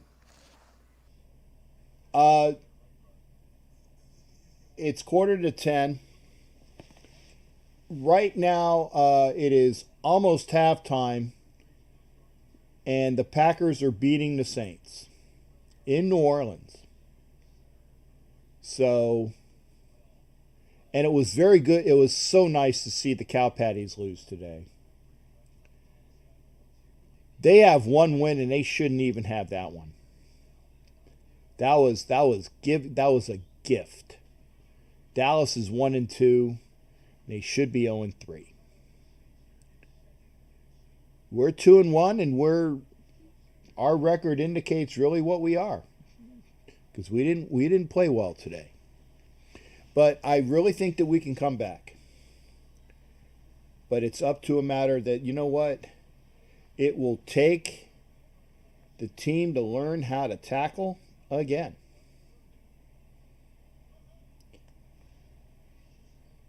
Remember, if you're here, and I'm hoping that everybody here, oh, that's holding. Really? Cook was held. That should have been holding on the Packers. Such is life. Line is open, 813-699-0834. I've already said this again. The show Thursday will not be on Thursday. It will be Friday. Oh, and Thor called in earlier, too. So Hollywood can call in. Robert Bigler, there you go. And this is why, and I didn't see this earlier. And if we lost Robert, I'm very sorry. This is class. Robert Bigler is the Chiefs guy, the really nice Chiefs guy. And even if it, and I don't even think it's sarcastic. I really don't think it is. He goes, "How's it going, Cap? I'm sorry about your loss today, brother." That's a quality person. Redicus, who was like the Buccaneers guy, we probably lost him, but I mean, a classy individual. So I like to hear from fans that are classy. And let's see who we got here. Okay. We got Valerie on the line. Valerie, how you doing, honey? What's going on down there? I know you're upset, and good hearing from you. But you can talk to me, because we are a big group that will. Valerie, are you here? Valerie. Oh shoot. Okay, Valerie, call back, honey. Sometimes I guess that sometimes there's a little bit of an issue. Valerie was on the line. Valerie, there we go. Valerie, can you hear me this time, honey? Yes. Can you hear me? Yes, we can. Again, sometimes I get to the line and nobody can hear me, and I apologize. It's a glitch, but that's why I tell people to call back. I could hear you. I could hear you the whole time. Oh, okay. Well, good. You just couldn't hear me, but yeah, no, I kind of was like waiting and sitting back and listening to the comments and watching the comments, and some of the people are pissing me off, and some of them I agree with, and I'm going to address something that no one's talked about. Oh, please do. I want to hear because, and I'm not saying it facetiously. I want to hear something that has not been spoken about, because people accuse me of just being one-sided on shit. Go ahead. Okay, I'm going to talk about Trent Brown. Ooh, yes. I am so beyond livid with this man. He only played 11 games last year. I believe he played our first game here and missed the last two. What in the good goddamn is going on there? First of all, he is the highest paid player in his position. Mm-hmm. I don't think he wants to play. Mm-hmm. My own self, first and foremost. Richie Incognito, he's another one. He's hurt every other damn Tuesday. I don't know. But Trent Brown, I'm really, really pissed off about, because what the hell is going on? I can't believe he is hurt every single game. Okay, let me stop you real quick. I agree with you on Trent Brown, although technically he did start the game against the Panthers. I think he was out there for a couple plays, and then he was on the sideline. Oh, my quad, my calf, So he started, but he was out immediately. And then the other kid, Brown or Smith, his backup who played, he was gone shortly thereafter. So we've had Good play right tackle, and Good has played well at right tackle. I really like the fact that he's playing there. Richie played all of the first game and some of the last game, but he had issues with his Achilles. So he played a game and a game and a quarter before he had to go. And he played through training camp, and at least he gave it his all before they put him on the IR. I'm not sure. Yeah. I'm not sure if he's going to be back, but I agree with Homer. The problem with where we want to trade his ass is that honestly, I don't know of anybody that wants to trade for him because of his contract is so high. And and just like Mike Arline says, he's a bust. He is a bust. Yeah. I agree with you there. Richie, I'm going to give more of a benefit of the doubt for because he's played hurt a lot, even last year and this year. But again, he's on the on the IR, which means he can miss a couple games. But if he has a nagging Achilles injury, I really think that we're going to go through this year and we're going to see who our left guard is for 2020 and beyond this year, starting this year. Yeah. Well, all right. So that's my rant about that. Okay. Derek Carr. I agree. Derek Carr, you know how I feel about Derek Carr. So yeah, it's just crazy because the last two games, everybody's Derek Carr, and because in all these Facebook groups, people that I know that I've seen and commented on about, the Carr haters all last 2 weeks. Oh, he's my quarterback. He's this, he's that. Look, Derek Carr is playing. We're playing with a completely injured O-line. He's got Ruggs is out now. Williams is out, and don't even get me started on that one too. Williams yeah. too. What a joke. But the thing is, Derek loves our team, and I do believe, yes, he did fumble in the end zone. But you know what? I was watching a lot of different games today. Everybody's making it seem like he's the only one that fucking does that. Okay, he's not, and he shouldn't. But shit happens, right? When your pocket collapses, and first of all, that asshole never should have ran out of the end zone with the ball, first and foremost. And then we got the penalty on top of it for an illegal block, right? So at the end of the day, I think Derek is doing the best right now with what we have. First, so I'm going to drop that because I don't want to, you know how I feel. Yeah. So, Gunther, this is, to me, there is no adjustment. We've all said it. We've all made comments in the comments. Last week, I don't know if any of you heard the commentators laughing at his dumb ass because he said he was watching films from 2014 when the Bengals played the Saints. And they were laughing at him. Like, different team, different time, different scheme, different everything. What are you looking at 2014 for, right? So I am just shocked that he is still here. I don't know. I seriously am. I am shocked that he still is our defensive coordinator. Yeah. I don't know what it's going to take for him to be fired. I think that the one of the main reasons why he is still here is that, and I think Gruden has got to learn to, even if he's your buddy, if your buddy sucks at something and he's in your employ, you need to let him go. And I don't think that Gruden has sacked up yet in order to let him go. And that's his fault. He brought in Marinelli. He brought in Marinelli in order to help out Gunther, i.e., and take over the spot. Well, if that's what the ultimate plan was, then you need to do it quicker. You need, and here's the other thing as well, because of Gruden's relationship with Gunther, don't be surprised if that takes place and it's not announced. That Gunther might be on the sidelines as a decoy, and everybody thinks that Gunther is really our defensive coordinator.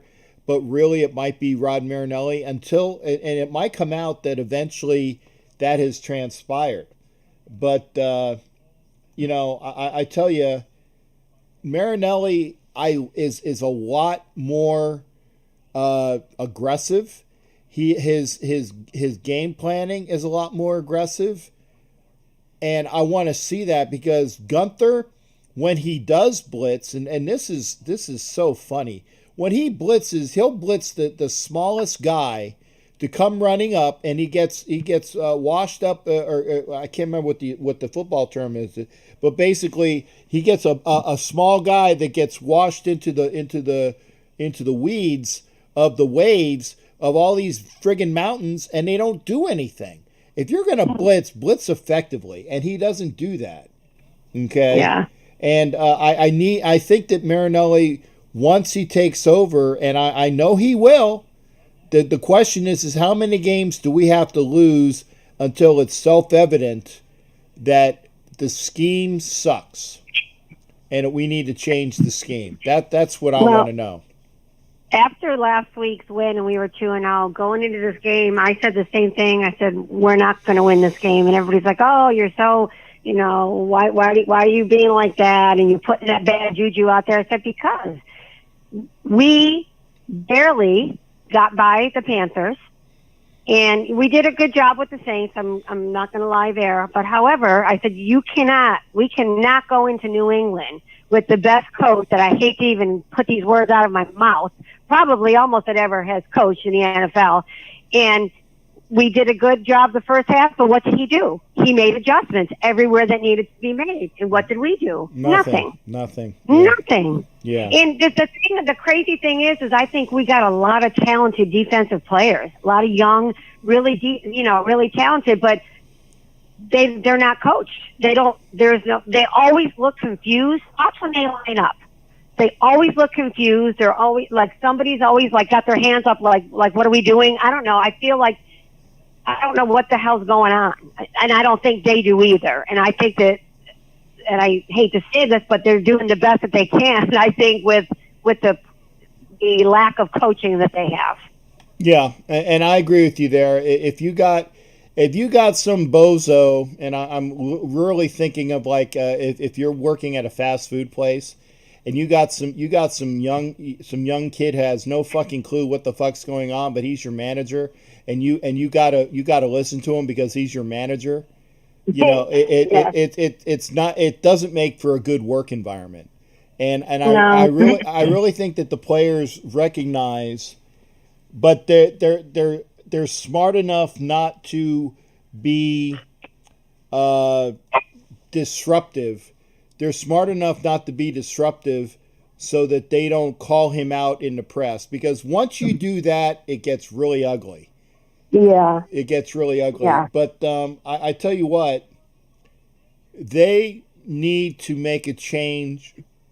They need to bring Marinelli in so that he can run this defense. And you know what? If Paul is out there and the only thing that Paul does is he goes and gets the lunches, during the team meetings, great. Let him fucking do that. Pay him $1 million and then cut his ass at the end of the year, because you're paying him anyway. Okay. Yeah. Let him get Twinkies and cupcakes and other shit like that. Let him line up the hookers for all the single guys. Whatever the hell. Let him do something constructive. Okay. But don't let him anywhere near the defensive game planning. Okay.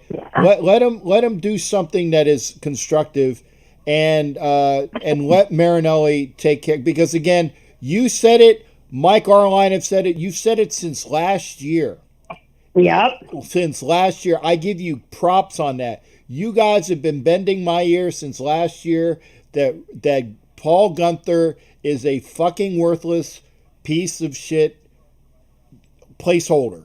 And he is. Yep. He is. Yep. And we've gotten through that, and we hired somebody with pedigree with Rod Marinelli. So let him do the job. Let him do the job. Yeah. I agree with that. My thoughts for next week, I think if Marinelli steps up and Guenther steps down and they make some adjustments and give them some plays, give them, because they have to feel like, my God, we look like idiots out here. You have to think about how they're feeling too, So I think if we can make proper adjustments, I think we can win. If not, if Guenther's still calling the shots, then we're not going to win. Yeah, and I agree, and hopefully it'll be done. Like I said, Valley, love you so much to death, because again, you've been. I'll make you defensive coordinator if anything as well, because they'll listen to you. With your fire, out there, like go out there and don't be caught. That's the caught in a wash. That's what the term is, being caught in a wash. Don't get caught in a wash. Fucking tackle them. And go and get off your blocks and fucking rush after the fucking passer. And you know what? And if you're being held, then just do something so fucking obvious that somebody's got to call holding on him. You know? Yeah. And you know, don't throw your hands up like he's holding me. Do something. You know, I always like the old expression, like, you know, being held. You know, well, you know what? Then give him a shock. Give him a shot. You know, if you're going to get a penalty, hands to the face, make it worthwhile. Hit him in the fucking chops. Take his goddamn what do you call it? The Adam's apple out. Do something. Do something. Well, you do know. You've been a Raider fan as long as I. You do know that not using a helmet as a weapon came from Lyle Alzado. Exactly. The rule. Yeah, and against the Jets, because the guy was a pain in the ass, and Lyle took his fucking helmet off and threw it at him. Yeah. Yeah, I mean, this is, I guess, I don't know. I've been a Raider fan for so long, seen so much good, seen so much shit, and when I look back at the Raiders of old, the defense, and I'm like, you know, this is what the Raiders stood for. This is, you know, that's what they were. You got it.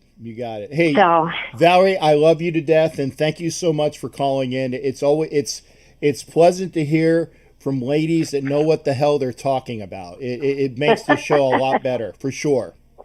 All right. Good night, everybody. Good night. Thank you, honey. You take care.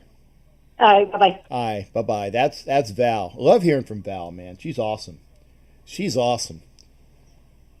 And that's why I love hanging out with Angela as well, because Angela knows what the hell she's talking about. Peggy Holmes, who I actually we've had Peggy Holmes on before, and she knows what the hell she's talking about.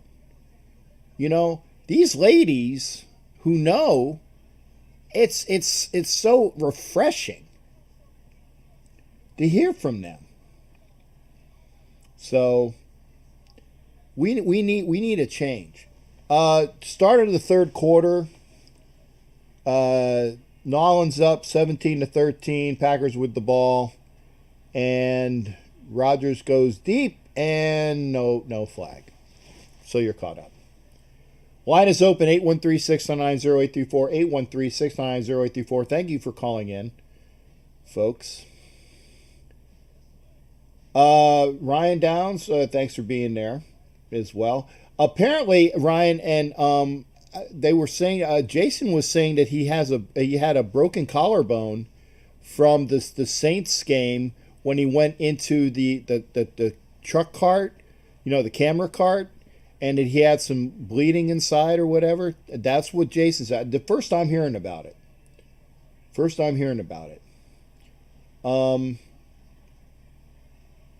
But what the fuck are we talking about? That's a great drop in there. It's a great drop in. Hey, make sure you join. Like I said, Angela and I will be on Tuesday and Wednesday again. Thursday, I won't be there. I will be pushing my Thursday show to Friday. It's for good reason. So this Thursday show will be on Friday. The October 15th show will be on October 16th, and I don't foresee any other scheduling difficulties. I don't foresee it. Oh, that is 6. Run! Don't get caught. Oh, you schmuck! Lazard should have had a touchdown, a chip collarbone. There you go. Jeff Christensen, who is a brand new subscriber, thank you for being in here as well. Think the Raiders will make a change of offensive coordinator after this game? No, but I think that if the Raiders are playing horrendously against the Bills and the Chiefs, I would say it's probably going to come at the bye week. That's my guess. Line is open, 813-699-0834, 813-699-0834. If I'm kind of curious about this game, because again, everybody was saying how bad Nolans was and that they gave us the game. You know, I want to see if New Orleans can win against the Packers. That'll be a good game to watch. The only reason why I'm here.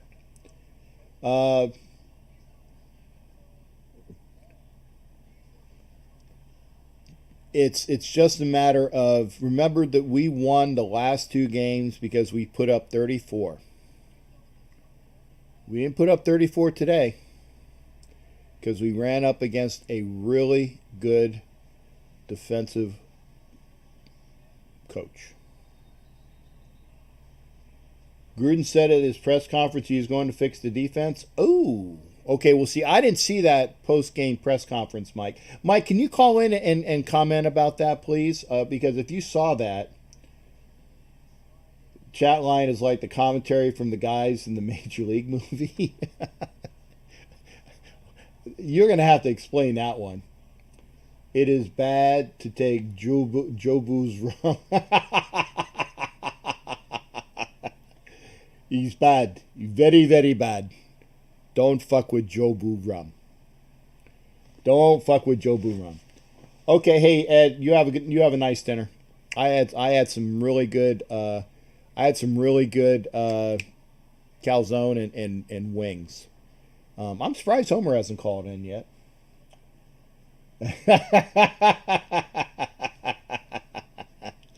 Comment of the night from Angela. They're still fucking shitty.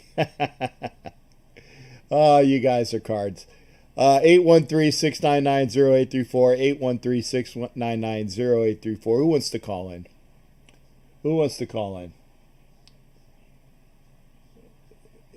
Bad to take Jobu's rum. Very bad. Very bad. Well, fuck you, Jobu. All right. We're up at 10 o'clock Eastern, 7 o'clock Pacific. So we're into our regular last hour. We've been on for 2. Do we have anybody else who wants to call in? I'm here. I ain't going nowhere, but you got to give me a call. He's very bad. Very bad. Take Jobu rum. Jobu. What's the name of the? It was when Jobu meets Buddha. Jobu Buddha. Buddha Jobu. Okay. Packers are now up 20-17 after that touchdown and extra point.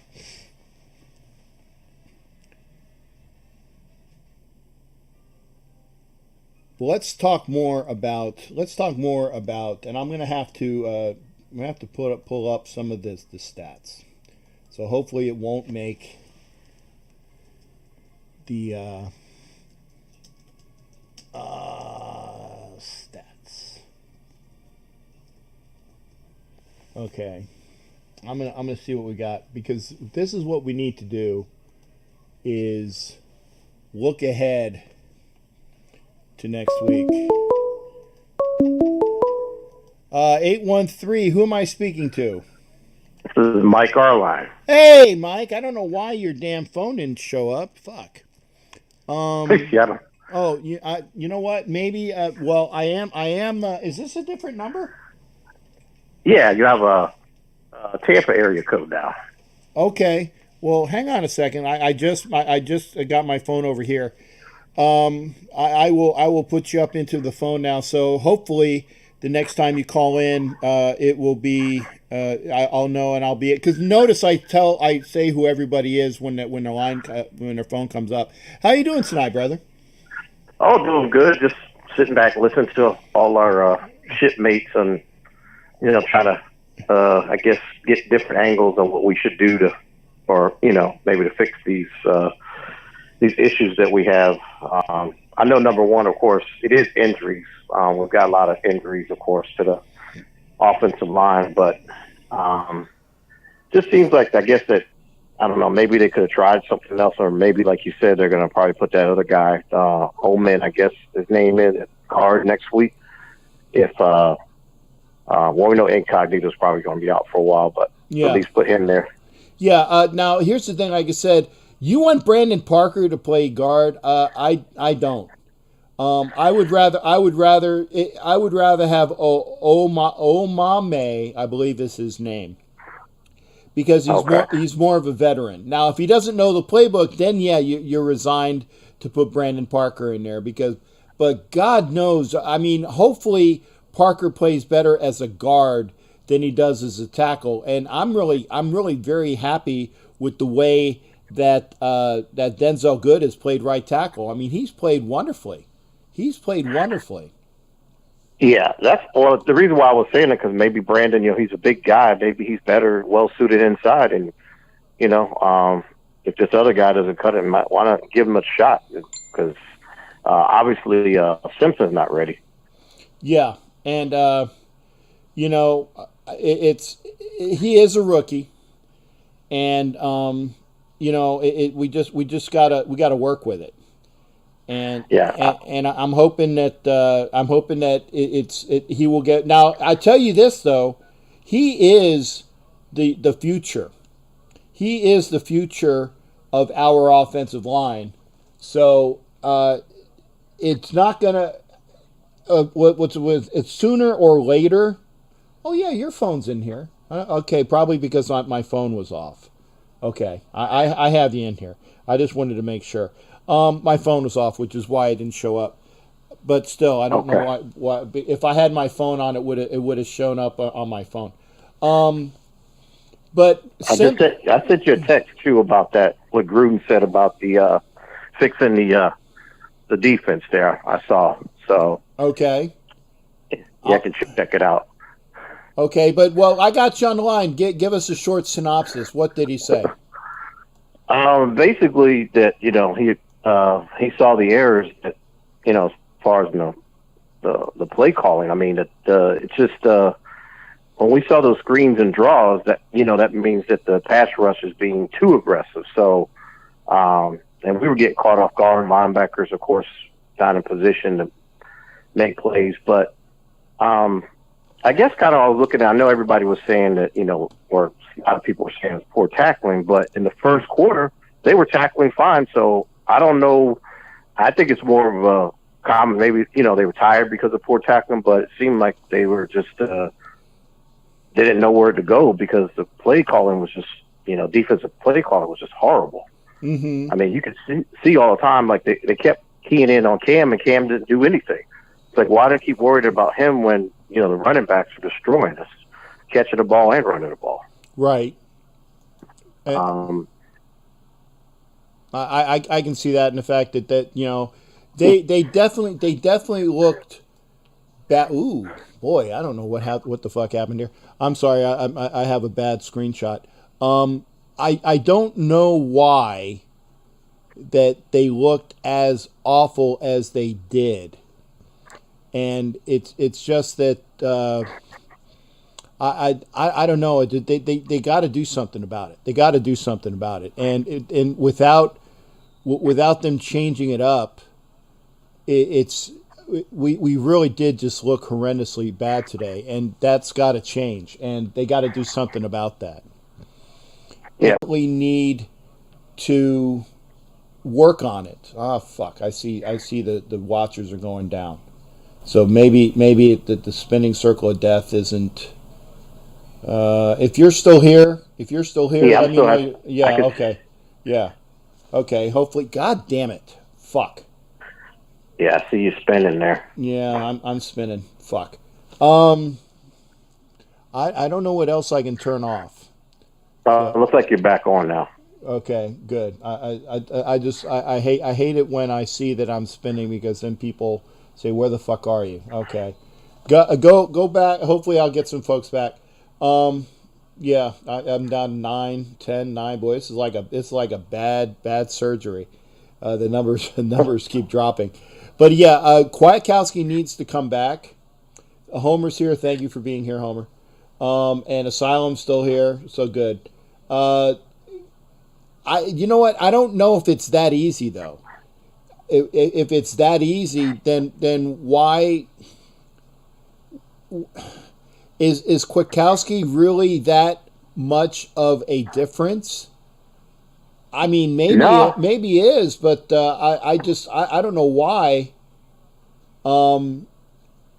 I don't know why he would be that much of a instrumental cause. I'm glad that he is such a fundamental piece, but I just think that it's got to be more than that. It's got to be more than that. And Littleton, Right. I like the way that Littleton threw that fucker down at the very end of the game. Right. I did like that because that's showing people that we're not going to take this shit anymore. We're not going to do it. We're not going to sit back and be a patsy anymore. That was the Raiders under Dennis Allen. That was the Raiders under somebody else, but not here. Not here. Right. And and I love Kwiatkowski. I'm glad that we got him. In fact, he was the first person we picked up in free agency, and that was the best person to pick up. So him and Littleton are going to be a dynamic pair for a long time. But you know what? We still need to have, if McMillan is such a hard-nosed linebacker and he is a better linebacker against the run, if that's true, then my God, he got exposed. Yeah, he got exposed horribly. Horribly. Yeah, exactly. I'm one suggestion I thought. I know this may be kind of off the wall, but do you think it's worth a shot to look at Vontaze Burfict again, since he knows the defense? I'm just throwing things, out there. I'm not sure if that's the right thing to do, but I don't know. I mean, at this time, no. If it continues, maybe. If it continues, maybe. But at this time, no. I don't think it's just the time to go out and get Burfict out there. Ryan down. Thank you, Ryan, for saying that. Trent Brown needs to get his fat ass out there and play. That I fucking agree with. That I fucking agree with. And we need more. We need more out of the players. And I tell you what, I don't know what his contract status is, and maybe somebody that's smarter than me can look it up in Spot Track. But I want to see what the major hits on his contract are, because I want to see that if we get rid of him, what is the salary cap permutations for the remaining couple years, because he is getting paid to sit on his fat ass and eat Twinkies, and I don't like that. I don't like that at all. Yeah. I mean, how bad is a calf injury? Come on. I mean, it's not like he's a running back. He seems like he could play with that. But, I mean, I don't know. I'm not a doctor or anything, but it doesn't seem like he could get out there and at least play with the pain. I'm not sure. It just doesn't look that bad as what he's making it. Right. And I agree there, man. It's like it's really just making the Raiders look horrible for, what they paid for him and what he's doing. And it's horrible. It's horrible. Yeah, you see Josh Jacobs, I mean, he's playing basically hurt. Played hurt all year last year and still a 1,000-yard rusher. I mean, why can't Trent Brown get out there and play? I just don't understand it. And he had calf injury, I believe, last year, Jacobs. Right. So, I don't know. I mean, it looks real fishy to me, what he's doing. But it's getting to the point. It looks he's starting to become a problem, not getting out there playing. Yeah. Well, I tell you what, Mike. Let me check on the time. You're up at 12, and I want to make sure that everybody was in there, got a chance to come in. But no, I appreciate I definitely appreciate you calling in, because trust me, people do not want to listen to me talk all fucking night.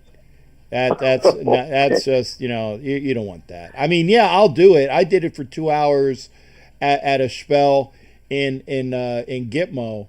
But you know what? It's a lot better show when there are people that actually call in and talk to you than have to listen to me. So I appreciate you calling in, brother, for sure.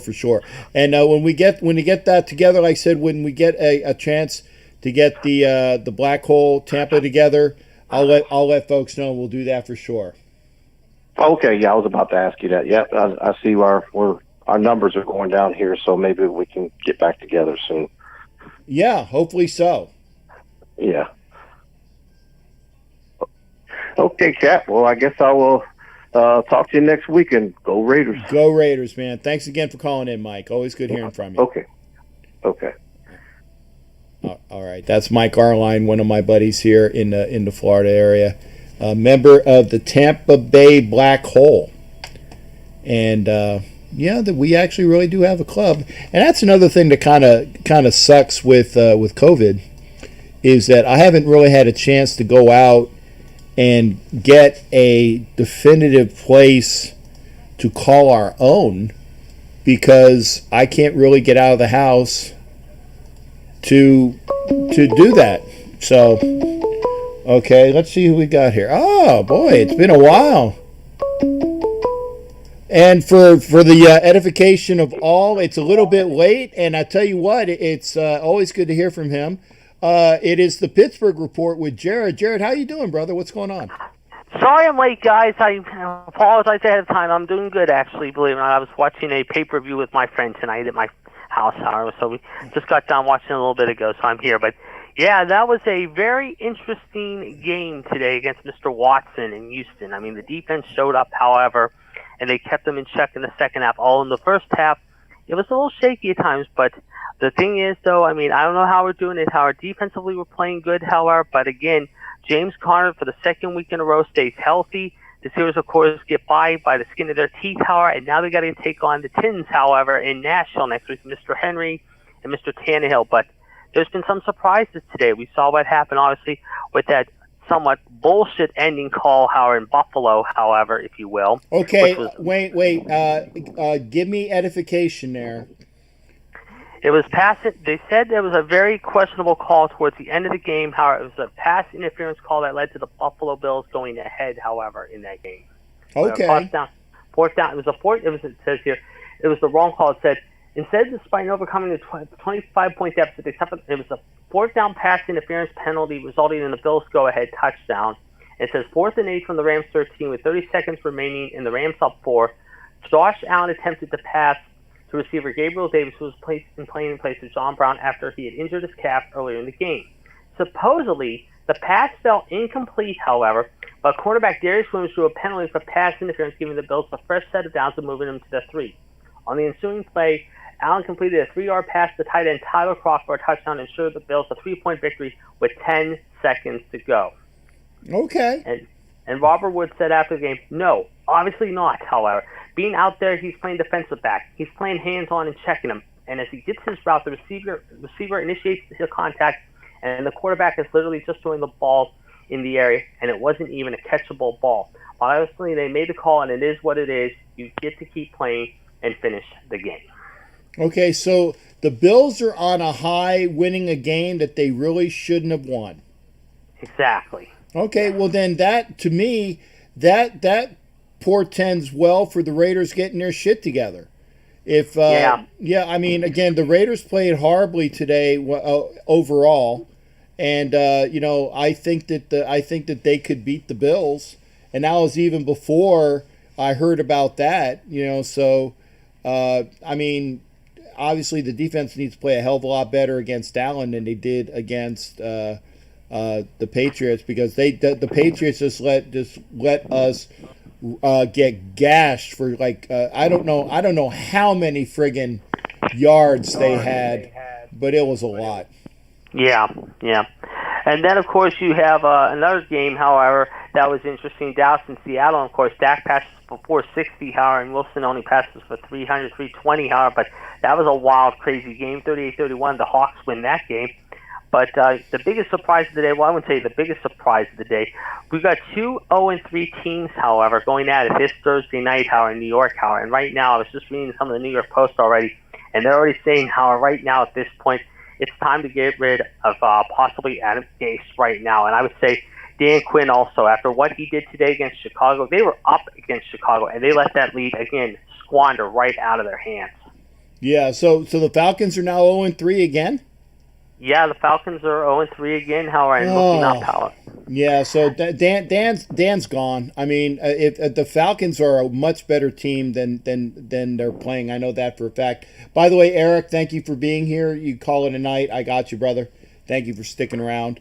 But yeah, I firmly believe that the Falcons were going to win today, and Yep. I've gotten and I know Homer will get a kick out of this. Is that I actually had I had to go get something to eat after calling into the 4Life show, and and then I got something to eat, and I got a ration from Homer and Asylum, because I actually ate a wonderful calzone with some wonderful chicken wings that were the bomb, and I was later than what I thought. But you know what? I'm not going to eat a cold pizza like I did last Sunday. Let's put it that way.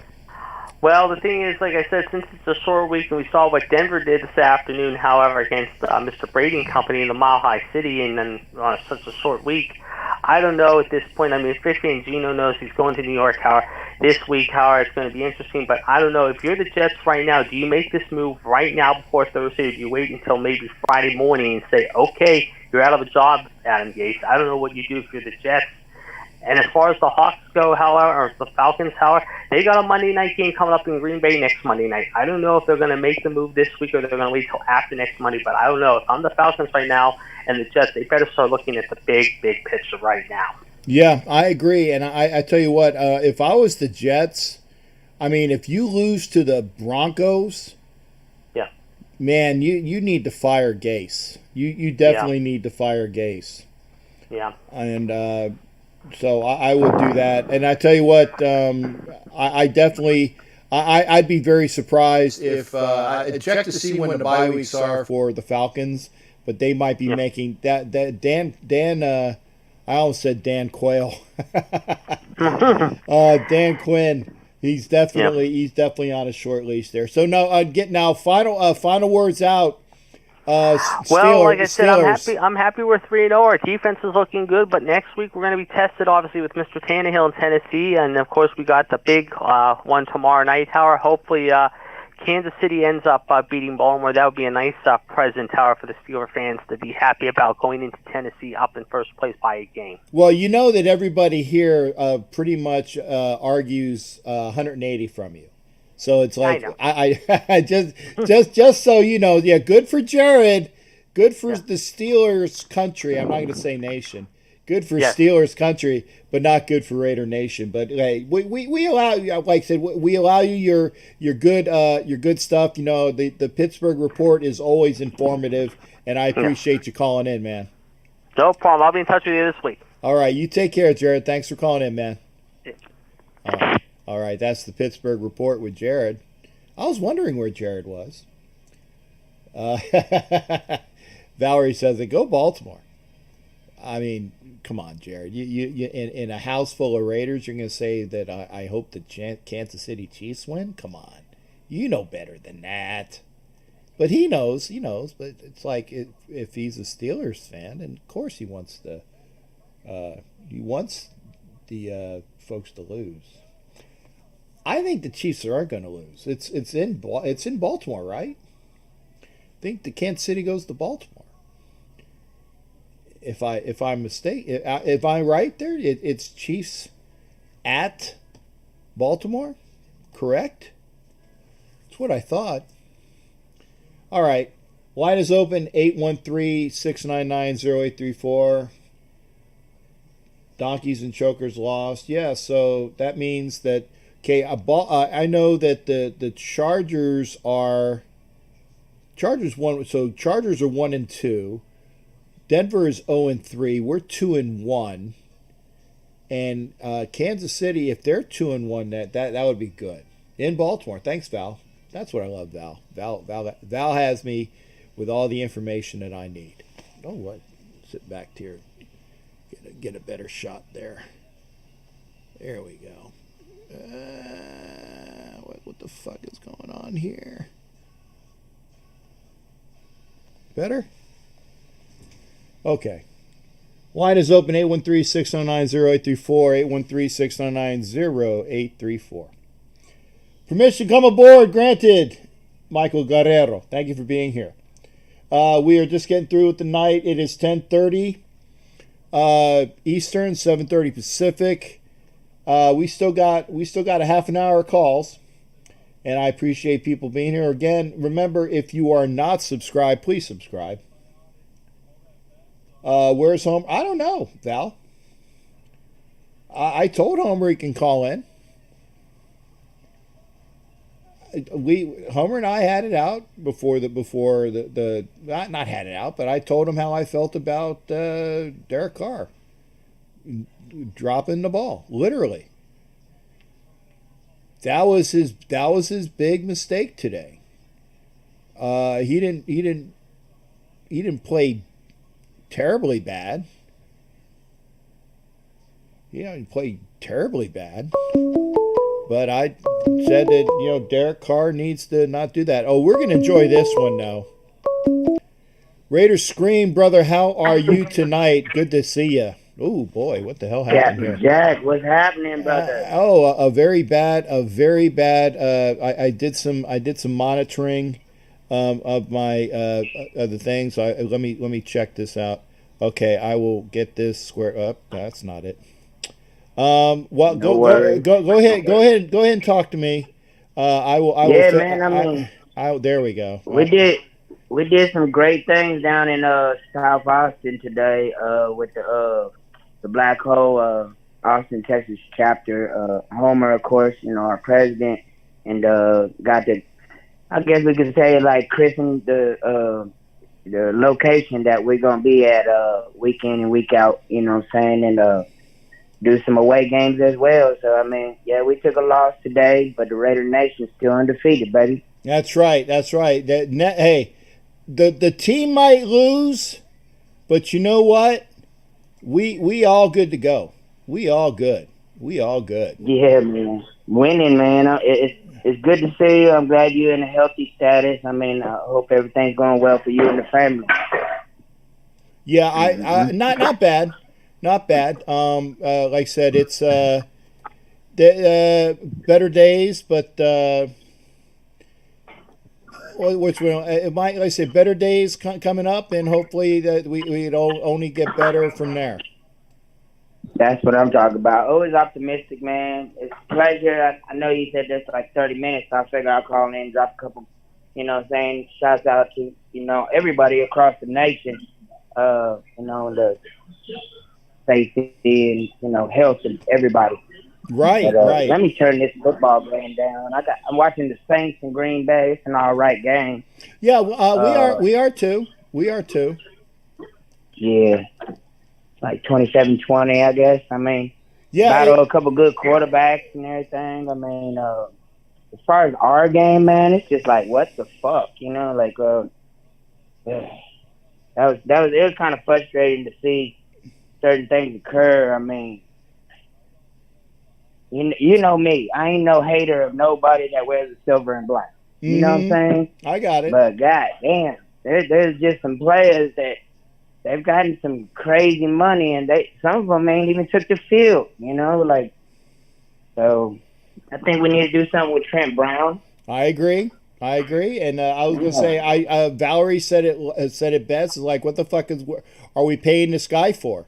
Because he ain't doing shit. Yeah, it's just a fucking it's a waste. That was a bad pick, I guess. You know what I'm saying? I mean, for Mayock, since Mayock came in, I think he's done very well for the organization, especially through getting us younger instead of being one of the more seasoned teams, you know what I'm saying, with age. Mm-hmm. But as far as the potential is high, I think. I think we're going to be winning a lot more than losing.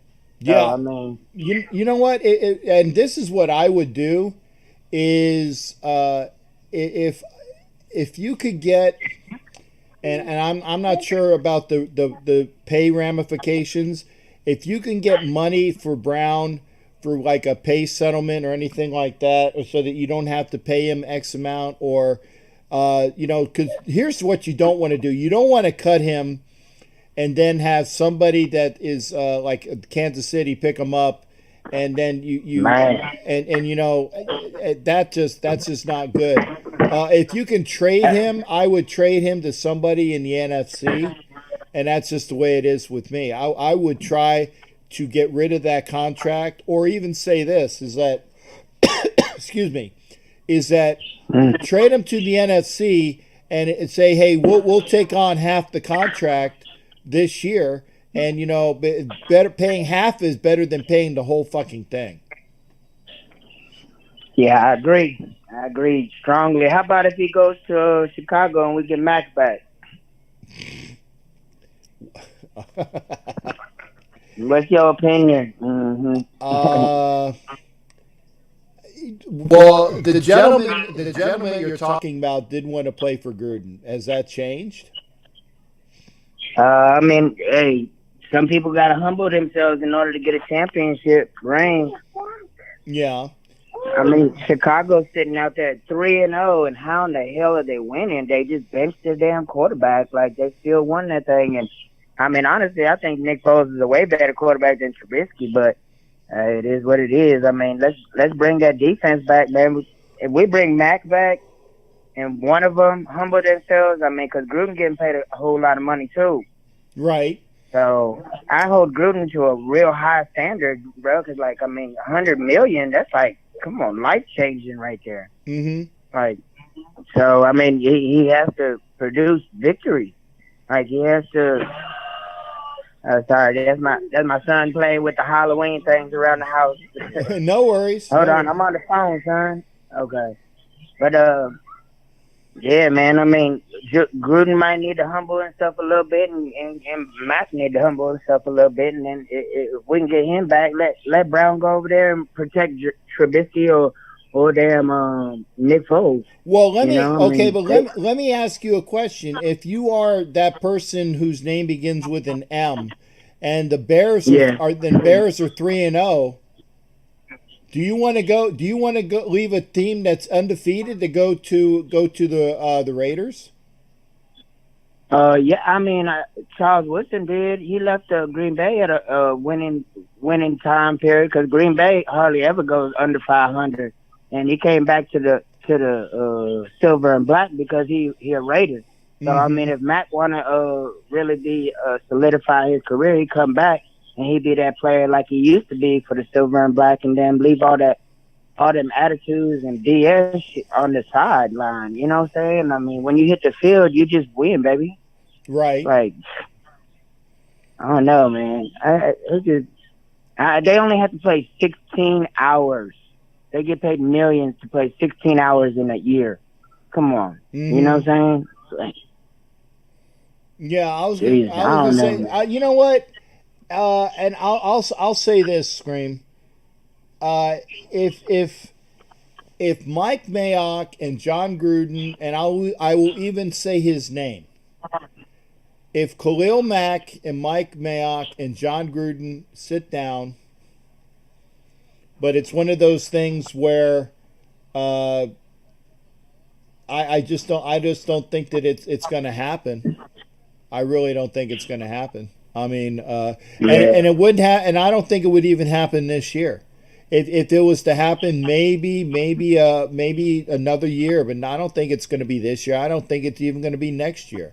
Like I said, I can see something that maybe if the Raiders are showing to be a team that is going to show that they can win a Super Bowl or 3, maybe it'll happen in a couple of years from now. But I don't think it's going to happen this year or next year. I think that they do need to get rid of Trent Brown, though.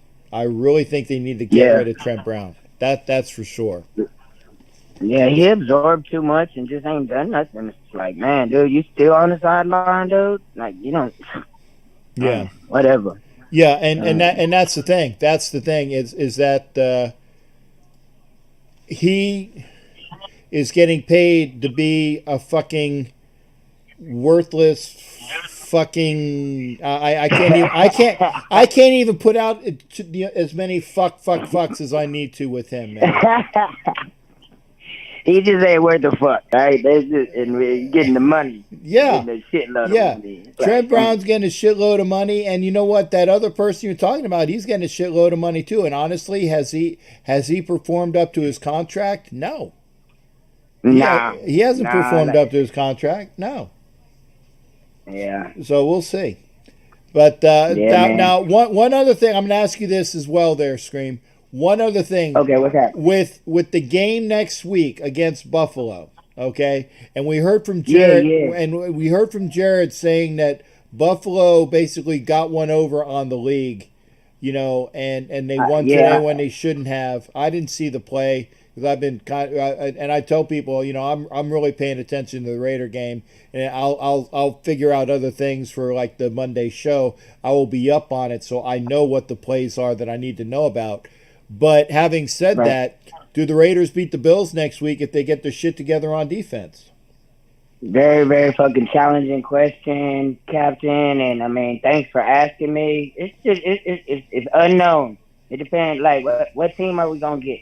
You know, what team is gonna hit the field for that 60 minutes? I mean, we can win. We could beat anybody, but the Bills are no joke this season so far. And I'm really I ain't no undercover no other fan. I'm only Raider, but I mean, I look at the Bills and I be like, damn, just be the best in the AFC East, because I've been tired of seeing the Patriots up there so long. And they tiresome. They get on my nerves, and they've been cheating for a long time. But do we beat the Bills? Oof, it's so hard. It's so hard to say we're gonna take an L, but well, if we play like we played today, it's you know what? I think we could beat them, though. I think we could beat them, Captain. You know, it's just like, I mean, because they can't go under.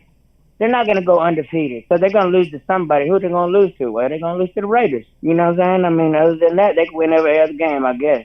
Okay. But yeah, it's like, I mean, they on top though. It's like it kind of messed up because in fantasy football, I got Josh Allen and I got the Buffalo Bills defense, so I got to start both of them in fantasy football against my team. You know what I'm saying? But I mean, they've been putting up points in fantasy and they've been winning in reality. So, but I think they could take an L. I'd rather see my Raiders, you know, our Raiders, the Raider Nation. Of course, we're going to win regardless, but I'd like to see the Raiders and their organization get a W out of Buffalo. Yeah. I agree, man. And that's another main reason why I don't play fantasy anymore. Is first off, it takes way too much time. And I'm a person that I'm very anal retentive on making the right calls, and so when I played fantasy 4 times and I won 3 of the 4 times I played, and the other one I should have, but the rules were like a fucked up rule, so I was in like the supplemental game and I kicked ass on that.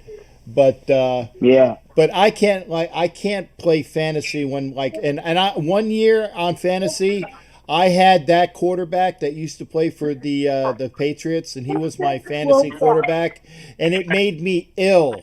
It made me ill having him on my team. He won me the championship, but it made me ill. It made me ill. So that's one thing I couldn't do, man. Couldn't do it. Hey, I tell you, I understand. I'm in Oso's league. I've been in there since he started it. This is his 3rd year, and I don't know. I'm beating up some Raiders, you know what I'm saying? Because we all Raiders in there. Right. I done beat Joker, you know what I'm saying? Yeah, that's my dude, you know what I'm saying? He's my homeboy, but hey, I got to take you out, man. And then and doing pretty good in Oso's league. So okay. Hey, big shout out to TNBC. I know you're doing your thing down there in Tampa with the chapter from the Black Hole, Tampa chapter, and you know, across the board, man, worldwide. I mean, every Raider Nation family out there, just know that right here, Raider Scream and family, hey man, we wish the best for all y'all, and hey, good luck to our team, you know what I'm saying, in a couple of days, Cap. All right. Hey, and hey, always good hearing from you, Screaming. You take care of you and yours down there too. All right, brother, y'all be easy now. All right, you take care. All right now. All right, that is Raider Scream calling in from Texas.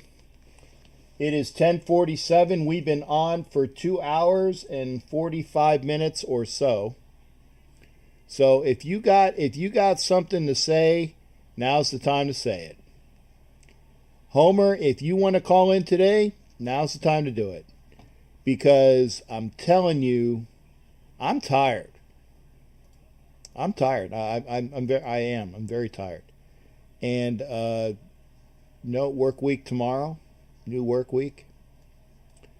And hopefully, like I said, you guys say a prayer that I will have a time card to fill out on October 1st.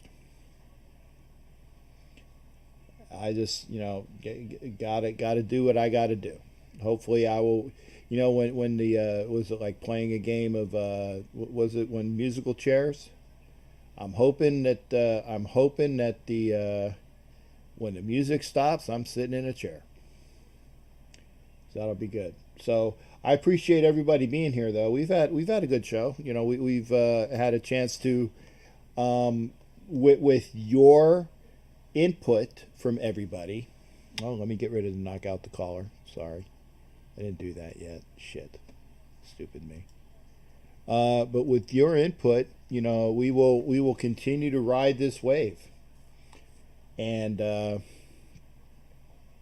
I definitely want to be here and be here with y'all. I would love to whenever I get a chance to have a timeout. Oh, and Ryan says no dead cap money next year. Good. I can almost guarantee you that Trent Brown will not be here next year. I can, and I normally don't make bets on things that I can't control, but I will lay some money.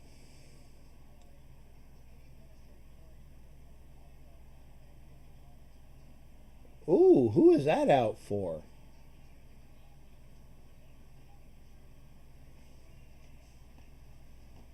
Jason Dean, who is that out? Who is that for? I'm going to show it.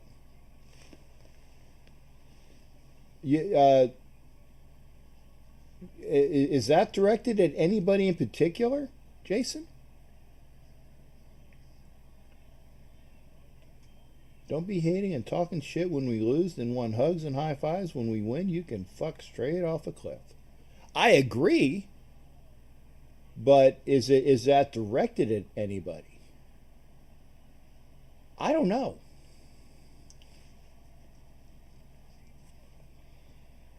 I don't know who that.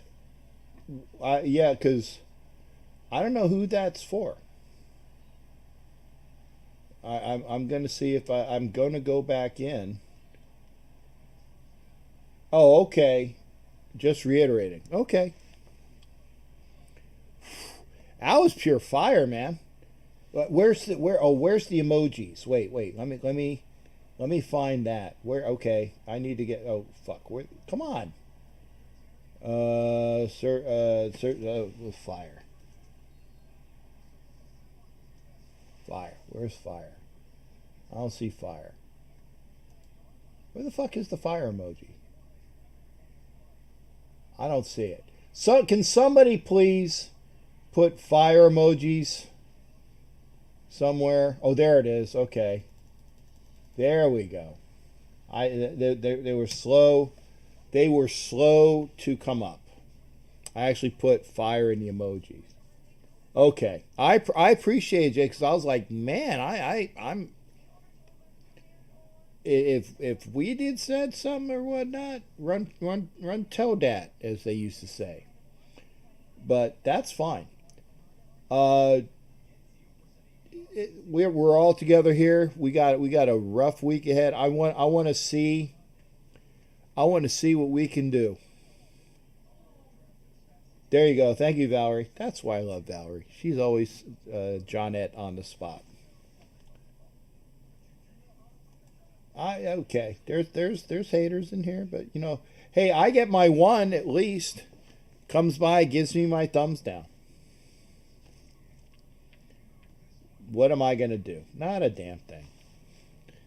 I can give.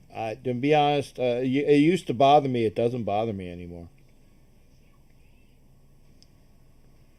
Doesn't bother me anymore.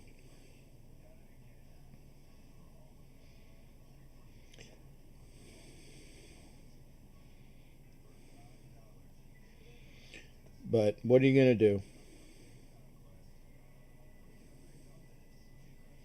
What are you going to do?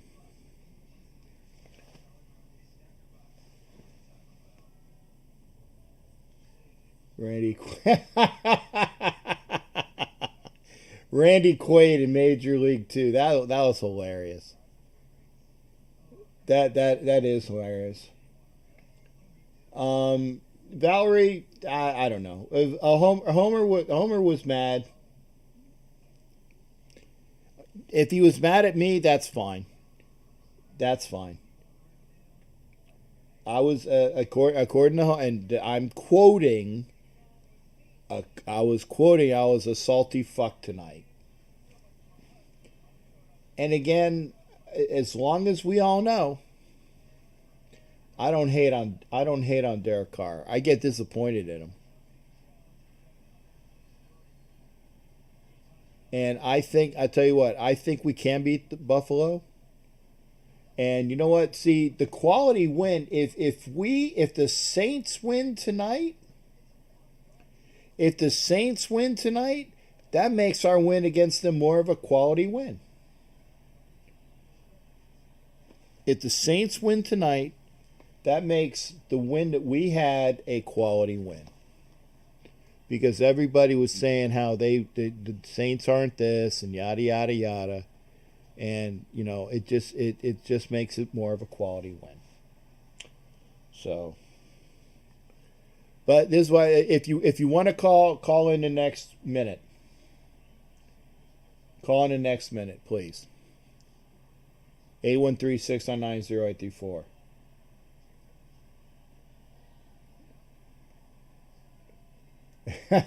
Told you it's spring training. Oh man. Good analogy, though. A lot of Dennis Quaid, or Randy, not Dennis Quaid's, Randy Quaid's out there. But if you have something to say, I'm tired. I think my calzone put my ass to sleep. And Valerie, and Shannon, and Sarah, and Angela, and Anna, and Kelly Farley. Thank you, ladies. If I missed any of the ladies, thank you for being here. Gentlemen, Homer, Jason Dean, Raider G, Mike Arline, Jerry White. Way too many to. I'm going to get them out. If I said Asylum already, if I didn't, who else has been? There's. I appreciate Ryan. Oh yeah, Ryan Downs comes in. Matt Marinovich was in earlier. Guareb, or I think it's Guareb. Mike Guerrero. Marcos Guzman, Mike Serra, Eric, Ed Winchell, Louis Godot, otherwise known as Raiders Scream, Jeff Christensen. How do you think Farrell is playing? He ain't playing bad, but it was a whole bunch of non-defensive tackling today. If I missed, there's so many others. I'm going through trying to see if I missed anybody. I might be missing people. Roberto, like I said, he's getting his patches tomorrow, or I'm putting them in the mail anyway.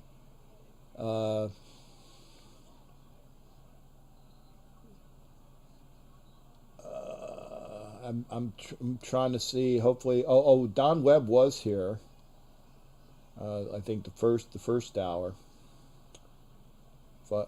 See, and there's I can't go. There's only so much you can go back as far as for the comments. So I went to the top. I can't get them back anymore. Going a third hour. Let JD call, make in. Okay. Did they? Oh, they fumbled. Okay.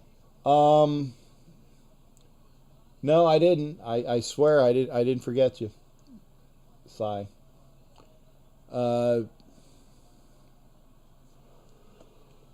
If somebody wants to call,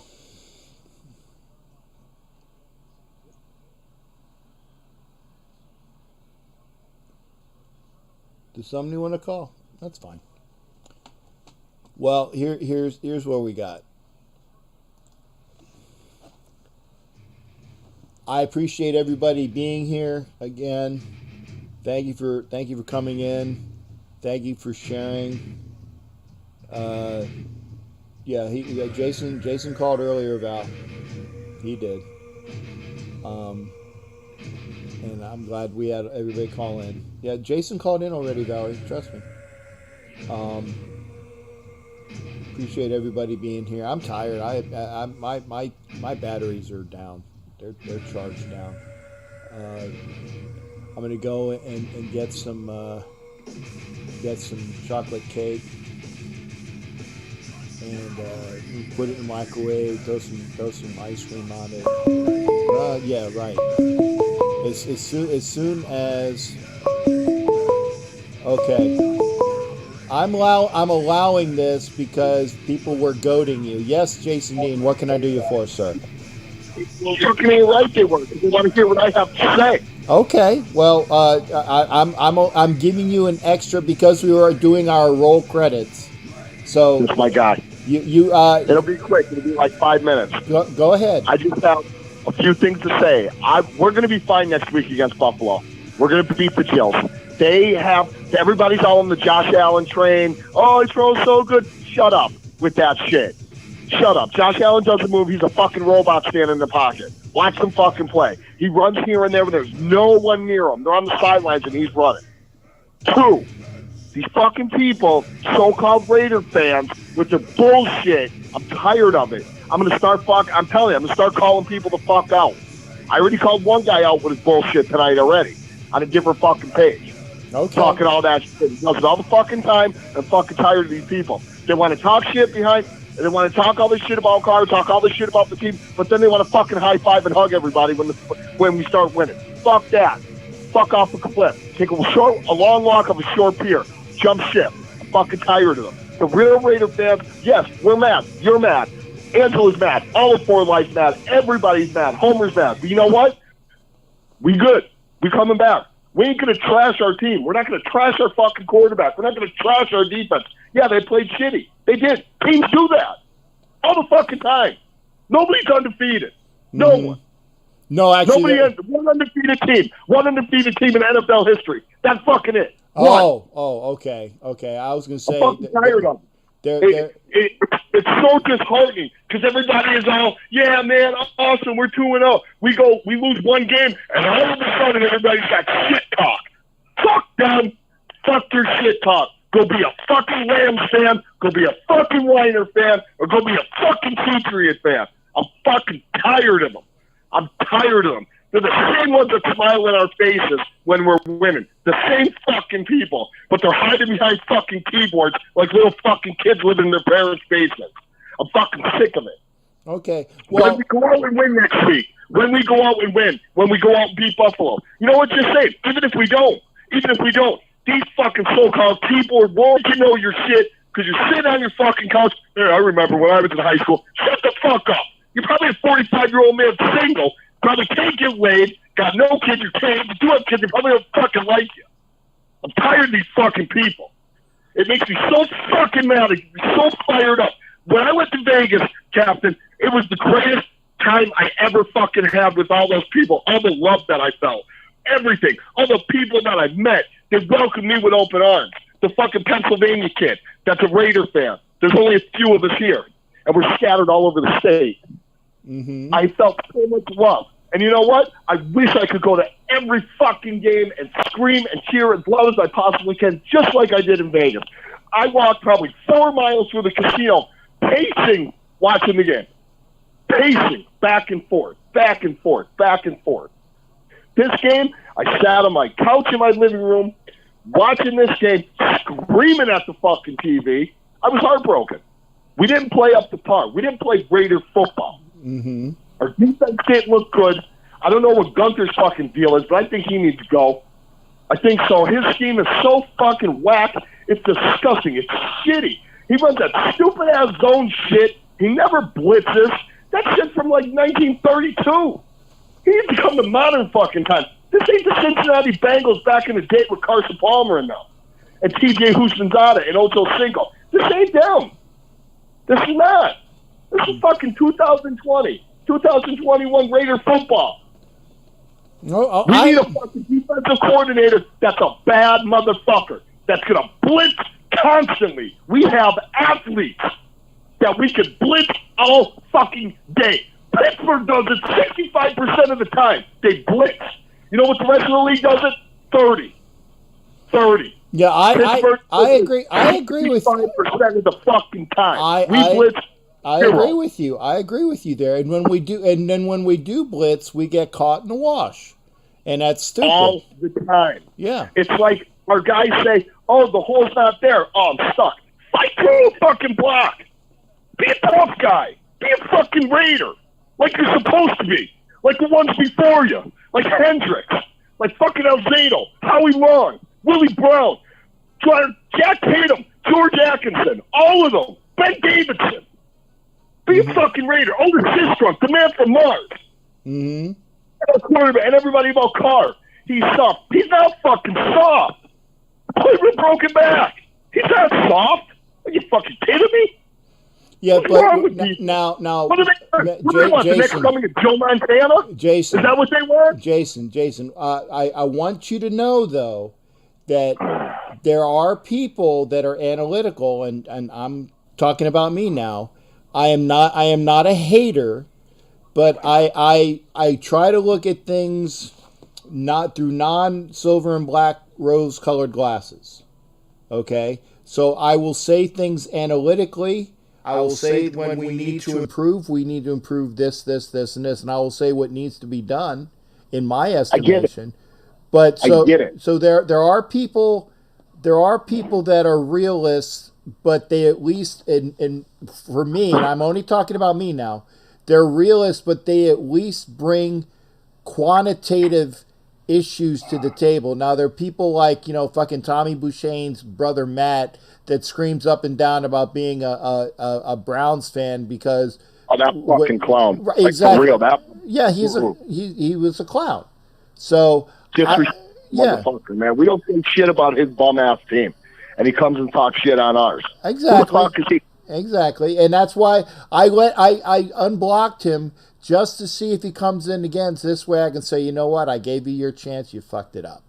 And that's what I want. Go ahead. We do need to improve. We do need to improve. We're 2-1 though. Yeah, it's 3 games into the season. You know what? Right. Bill Belichick, a genius. He is. I hate to admit it, but he's a genius.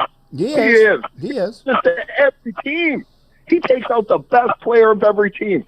I still think we should have ran the ball 50 times. Just feed Jacobs. I know. Well, he's going to get hurt. Well, we got 2 other fucking running backs too, don't we? Well, see, that's the thing, though. Now, I get with it where you run the ball a lot, but like run Jacobs twice and then run Booker. And then play action. And then play action. Play action would have been there. Yeah. Play action would have been there. Yeah. It would have. You know what? New England they run that weird defense. They run a nickel all the time. They run 5 defensive backs. Why the fuck weren't we pulling guys and crippling these defensive backs? Crippling them.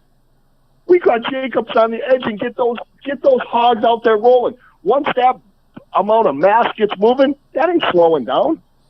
Mm-hmm. You know this.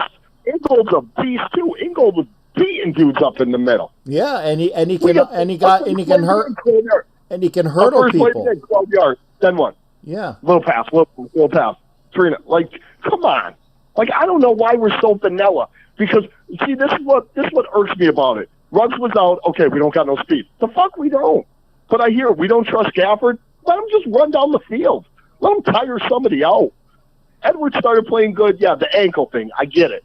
But it was the other ankle, so I'm all right with that. I think he's going to be all right. I'm hoping he's all right.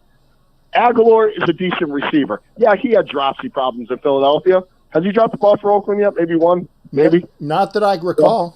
Like Zay Jones can play. He just never really got the chance. Mm-hmm. He never really got the chance in Buffalo. Everybody knows that. Yeah. Like we need to run more screens, more even tight end screens. If we would have got Waller on a tight end screen, you never know. Even Moreau, even put in Derek Carrier. You know what I'm saying? Yeah, and Carrier showed up today too. He played well too. Yeah. We got 4 decent tight ends. three good tight ends. Mm-hmm. And Carrier's no slouch. He can play too. Yeah. Jason? Jason? Yeah, Cap. I was going to say, yes. I let you on for about almost 10 minutes. Okay, I'll go. I will talk to you next week.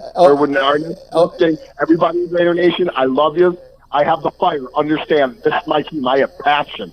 I'm like this. Oh, I got you, and that's why I let you call in again, because you were being like like you were called in the comment line, Jerry, except it was Jason. Jason. Saying I sound like Cartman. I don't sound like Eric Cartman. All right, Cap. Hey. Have a good night. Have a good night, my man. You know what? It's heartbreaking what happened today, but it's one game. We're 2-1. One again. We're 2-1. We got next week on to Buffalo. Love you guys all. Raider Nation for life. All right. Hey, good hearing from you again there, buddy. There you go. That's Jason Dean. That is fire. That is fire.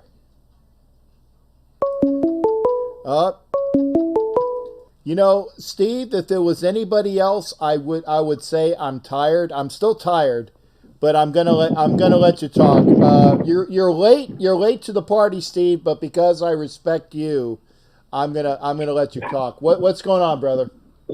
I appreciate it. Just got done at work. We're finally getting a cold front going through here. I just want to make a comment. We heard about how great Trent Brown was and what all this and all that, All-Star and all this. Don't you think that if you were under contract and the kind of money they're paying, you would come in at least in a halfway decent shape instead of coming in looking like you went from all pro to all Dunkin' Donuts? Mm-hmm. I mean, please, he's a lard ass. Excuse my language, Captain. I'm tired of this guy standing on the sidelines, not contributing. Meanwhile, you got Richie Incognito out there gutting it out and everybody else. And what the hell is this guy thinking? Do you think that I don't think he's deserving of saving a spot. No. Please, the guy sucks. Yeah, and in fact, I asked, and Ryan Downs was kind enough to say, according to Spot Track, next year we don't owe him any cap money. He's all contract. So it's like I'd like to get rid of him now, but I would too. But the thing is that if we're paying him now. And I just don't want to lose him to somebody that would actually use him effectively. It's kind of like it's better to have him, paying him to not play for somebody else. And I hate saying that. Steve, where are you at? It's very windy. I'm outside and everything. We just had a cool front going through here outside of where I work at. But I'll go ahead and get in my car right away. But I was going to ask you a question. Yeah, go ahead. Actually, I think what it is that, okay, here's my question about Gunther. Gunther looks like the same old guy that, I hate to say it about people, and I want them to do well, and I thought, well, maybe if we get Marinelli in there, maybe it's going to push him a little bit, but he's got that same dull look on his face like John Cooper did at Ohio State, and especially Earl Bruce. He looks like he should be servicing the Slurpee machine at your local 7-Eleven than being out there. He just has the same dull, flat look. He doesn't inspire. He'll give you all the 7 and 9s and 8 and 8s and maybe a 9 and 7 if you're lucky, if it breaks right, but that's all he's going to give you. Yeah. That's just my opinion. I'm glad Marinelli's there to light a fire under him, but I don't see it happening. We need to phase him out of there and promote Marinelli before the end of the season. What say you, Captain? I say that we will probably get Marinelli before the end of the season. I think that we might get Marinelli during the bye week, especially if the Raiders' defense continues to play lackluster. Exactly. And what about this? I was only able to see the first quarter of the game, and then I had to go into work today. Don't you think that Bill Belichick has got John Gruden pretty much figured it out, and this is the blueprint about how you can beat the Raiders? Maybe it's just me, but I think that he needs to open up the playbook. Didn't Al used to go ahead and pass on first down when he had the Mad Bomber and everything and use the whole field instead of just half the field? This West Coast offense, this dink and dunk, went out with Walsh when he retired and everything. I want them to open it up. Completely just open up the playbook and go for it, because I'm tired of seeing the same old crap now for 3 years.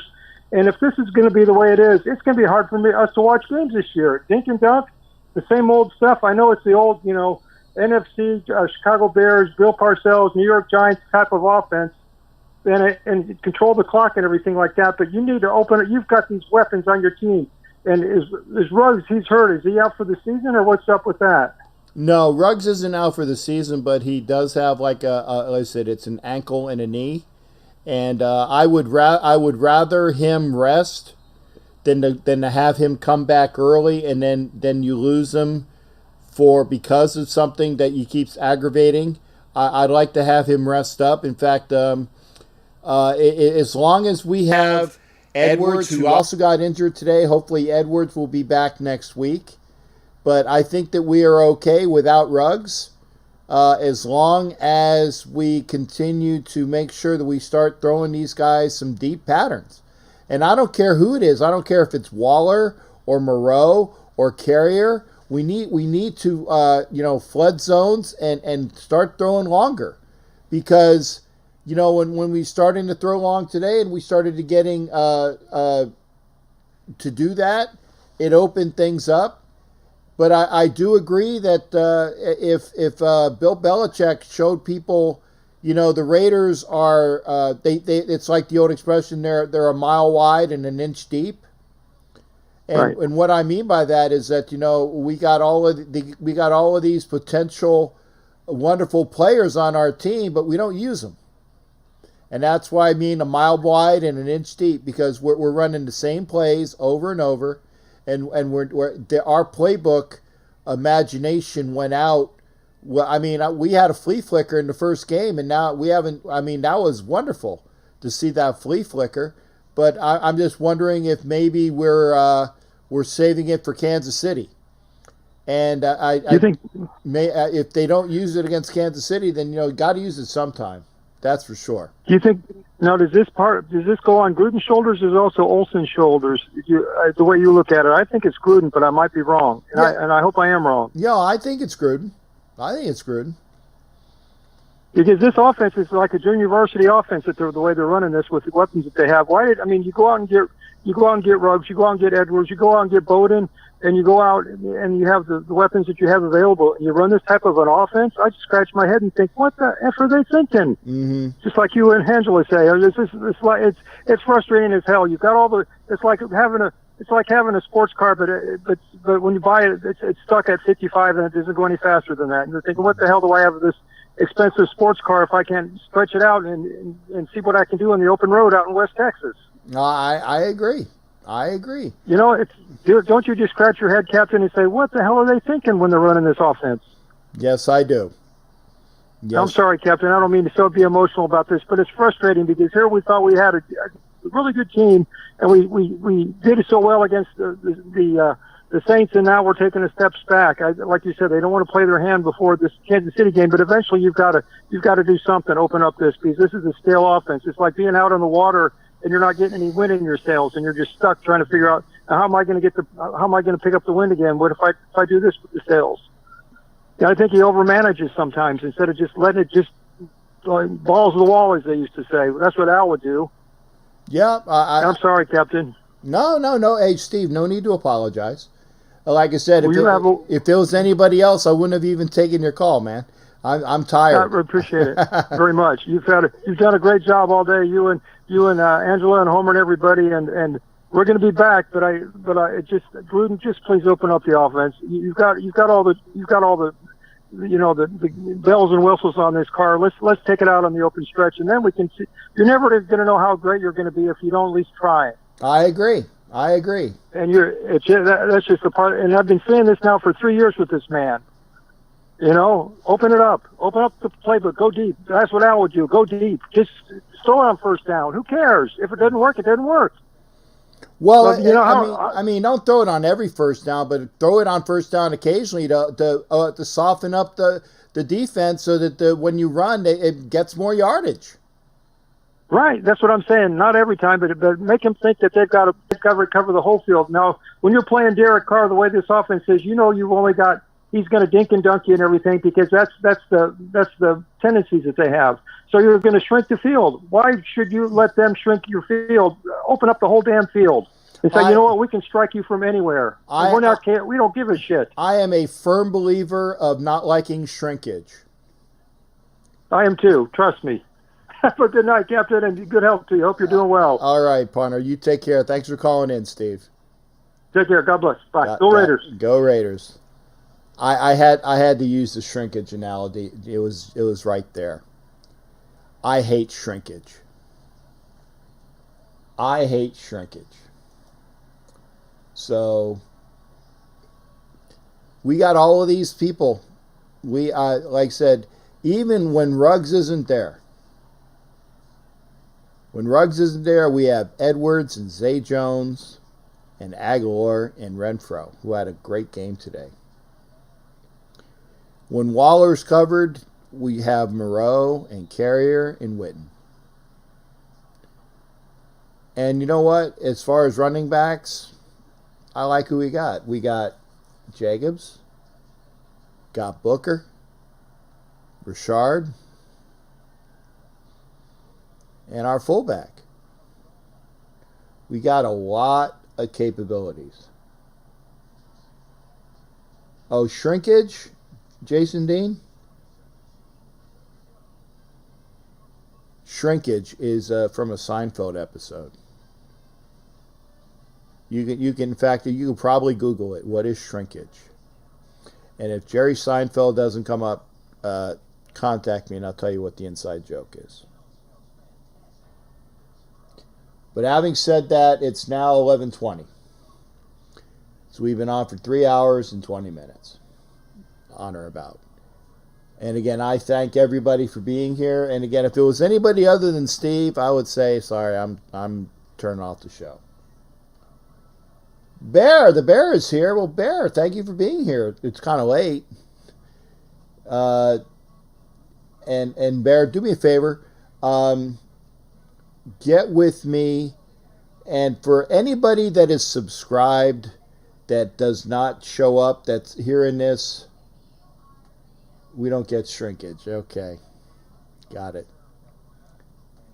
If you are if you've subscribed and I don't have you on that listing, make sure you at least show me that you're subscribed. We are close, and I'm going to say this now. We are close. We are at I made the page big. We are at. God damn, I did it again. Fuck. How many subscribers? I can't see. Anyway. Thank you for being here. Bear, watch the show. Go back and watch. If you can, put the shows on and catch a show that you haven't seen and watch it. And find somebody in your family that is not subscribed. We need about I think now we need a little less than 40 now. Because we were at 44 today, and I know we have at least 4, so it's like 40 or a little bit less to subscribe. It'd be great. I want to get this helmet. I want to get this helmet put out. But I can't do it until I get all the people there. So again, look for Angela and I. What the fuck are we talking about? That'll be Tuesday and Wednesday, 9 o'clock over on my YouTube channel. Thursday's show will be postponed until Friday. And thanks everybody for being here. It's been a pleasure. I'm just gonna do this. I'm going to go over to the outro. But trust me, I'm not going to be on this outro too long. I'm tired.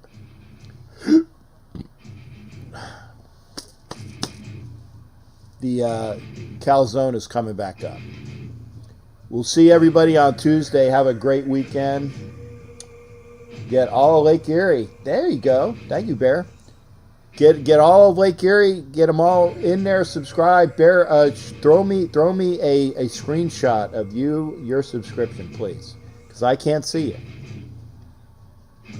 I can't see it, and I want to make sure that everybody that's subscribed, I can see.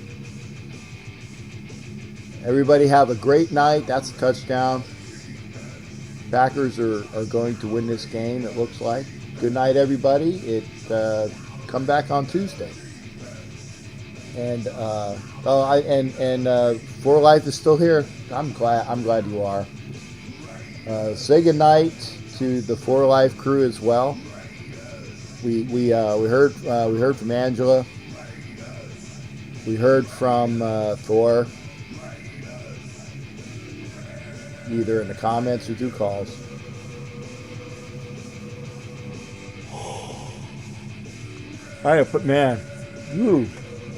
Yawning is not good. So we'll see everybody on Tuesday. Take care of yourselves. Like I said, pick some shows and watch. And get some folks subscribed. We'll see y'all on next time. Ask Captain Jack, and I'll tell you an answer. Thanks again, folks. Appreciate y'all being here. Good night.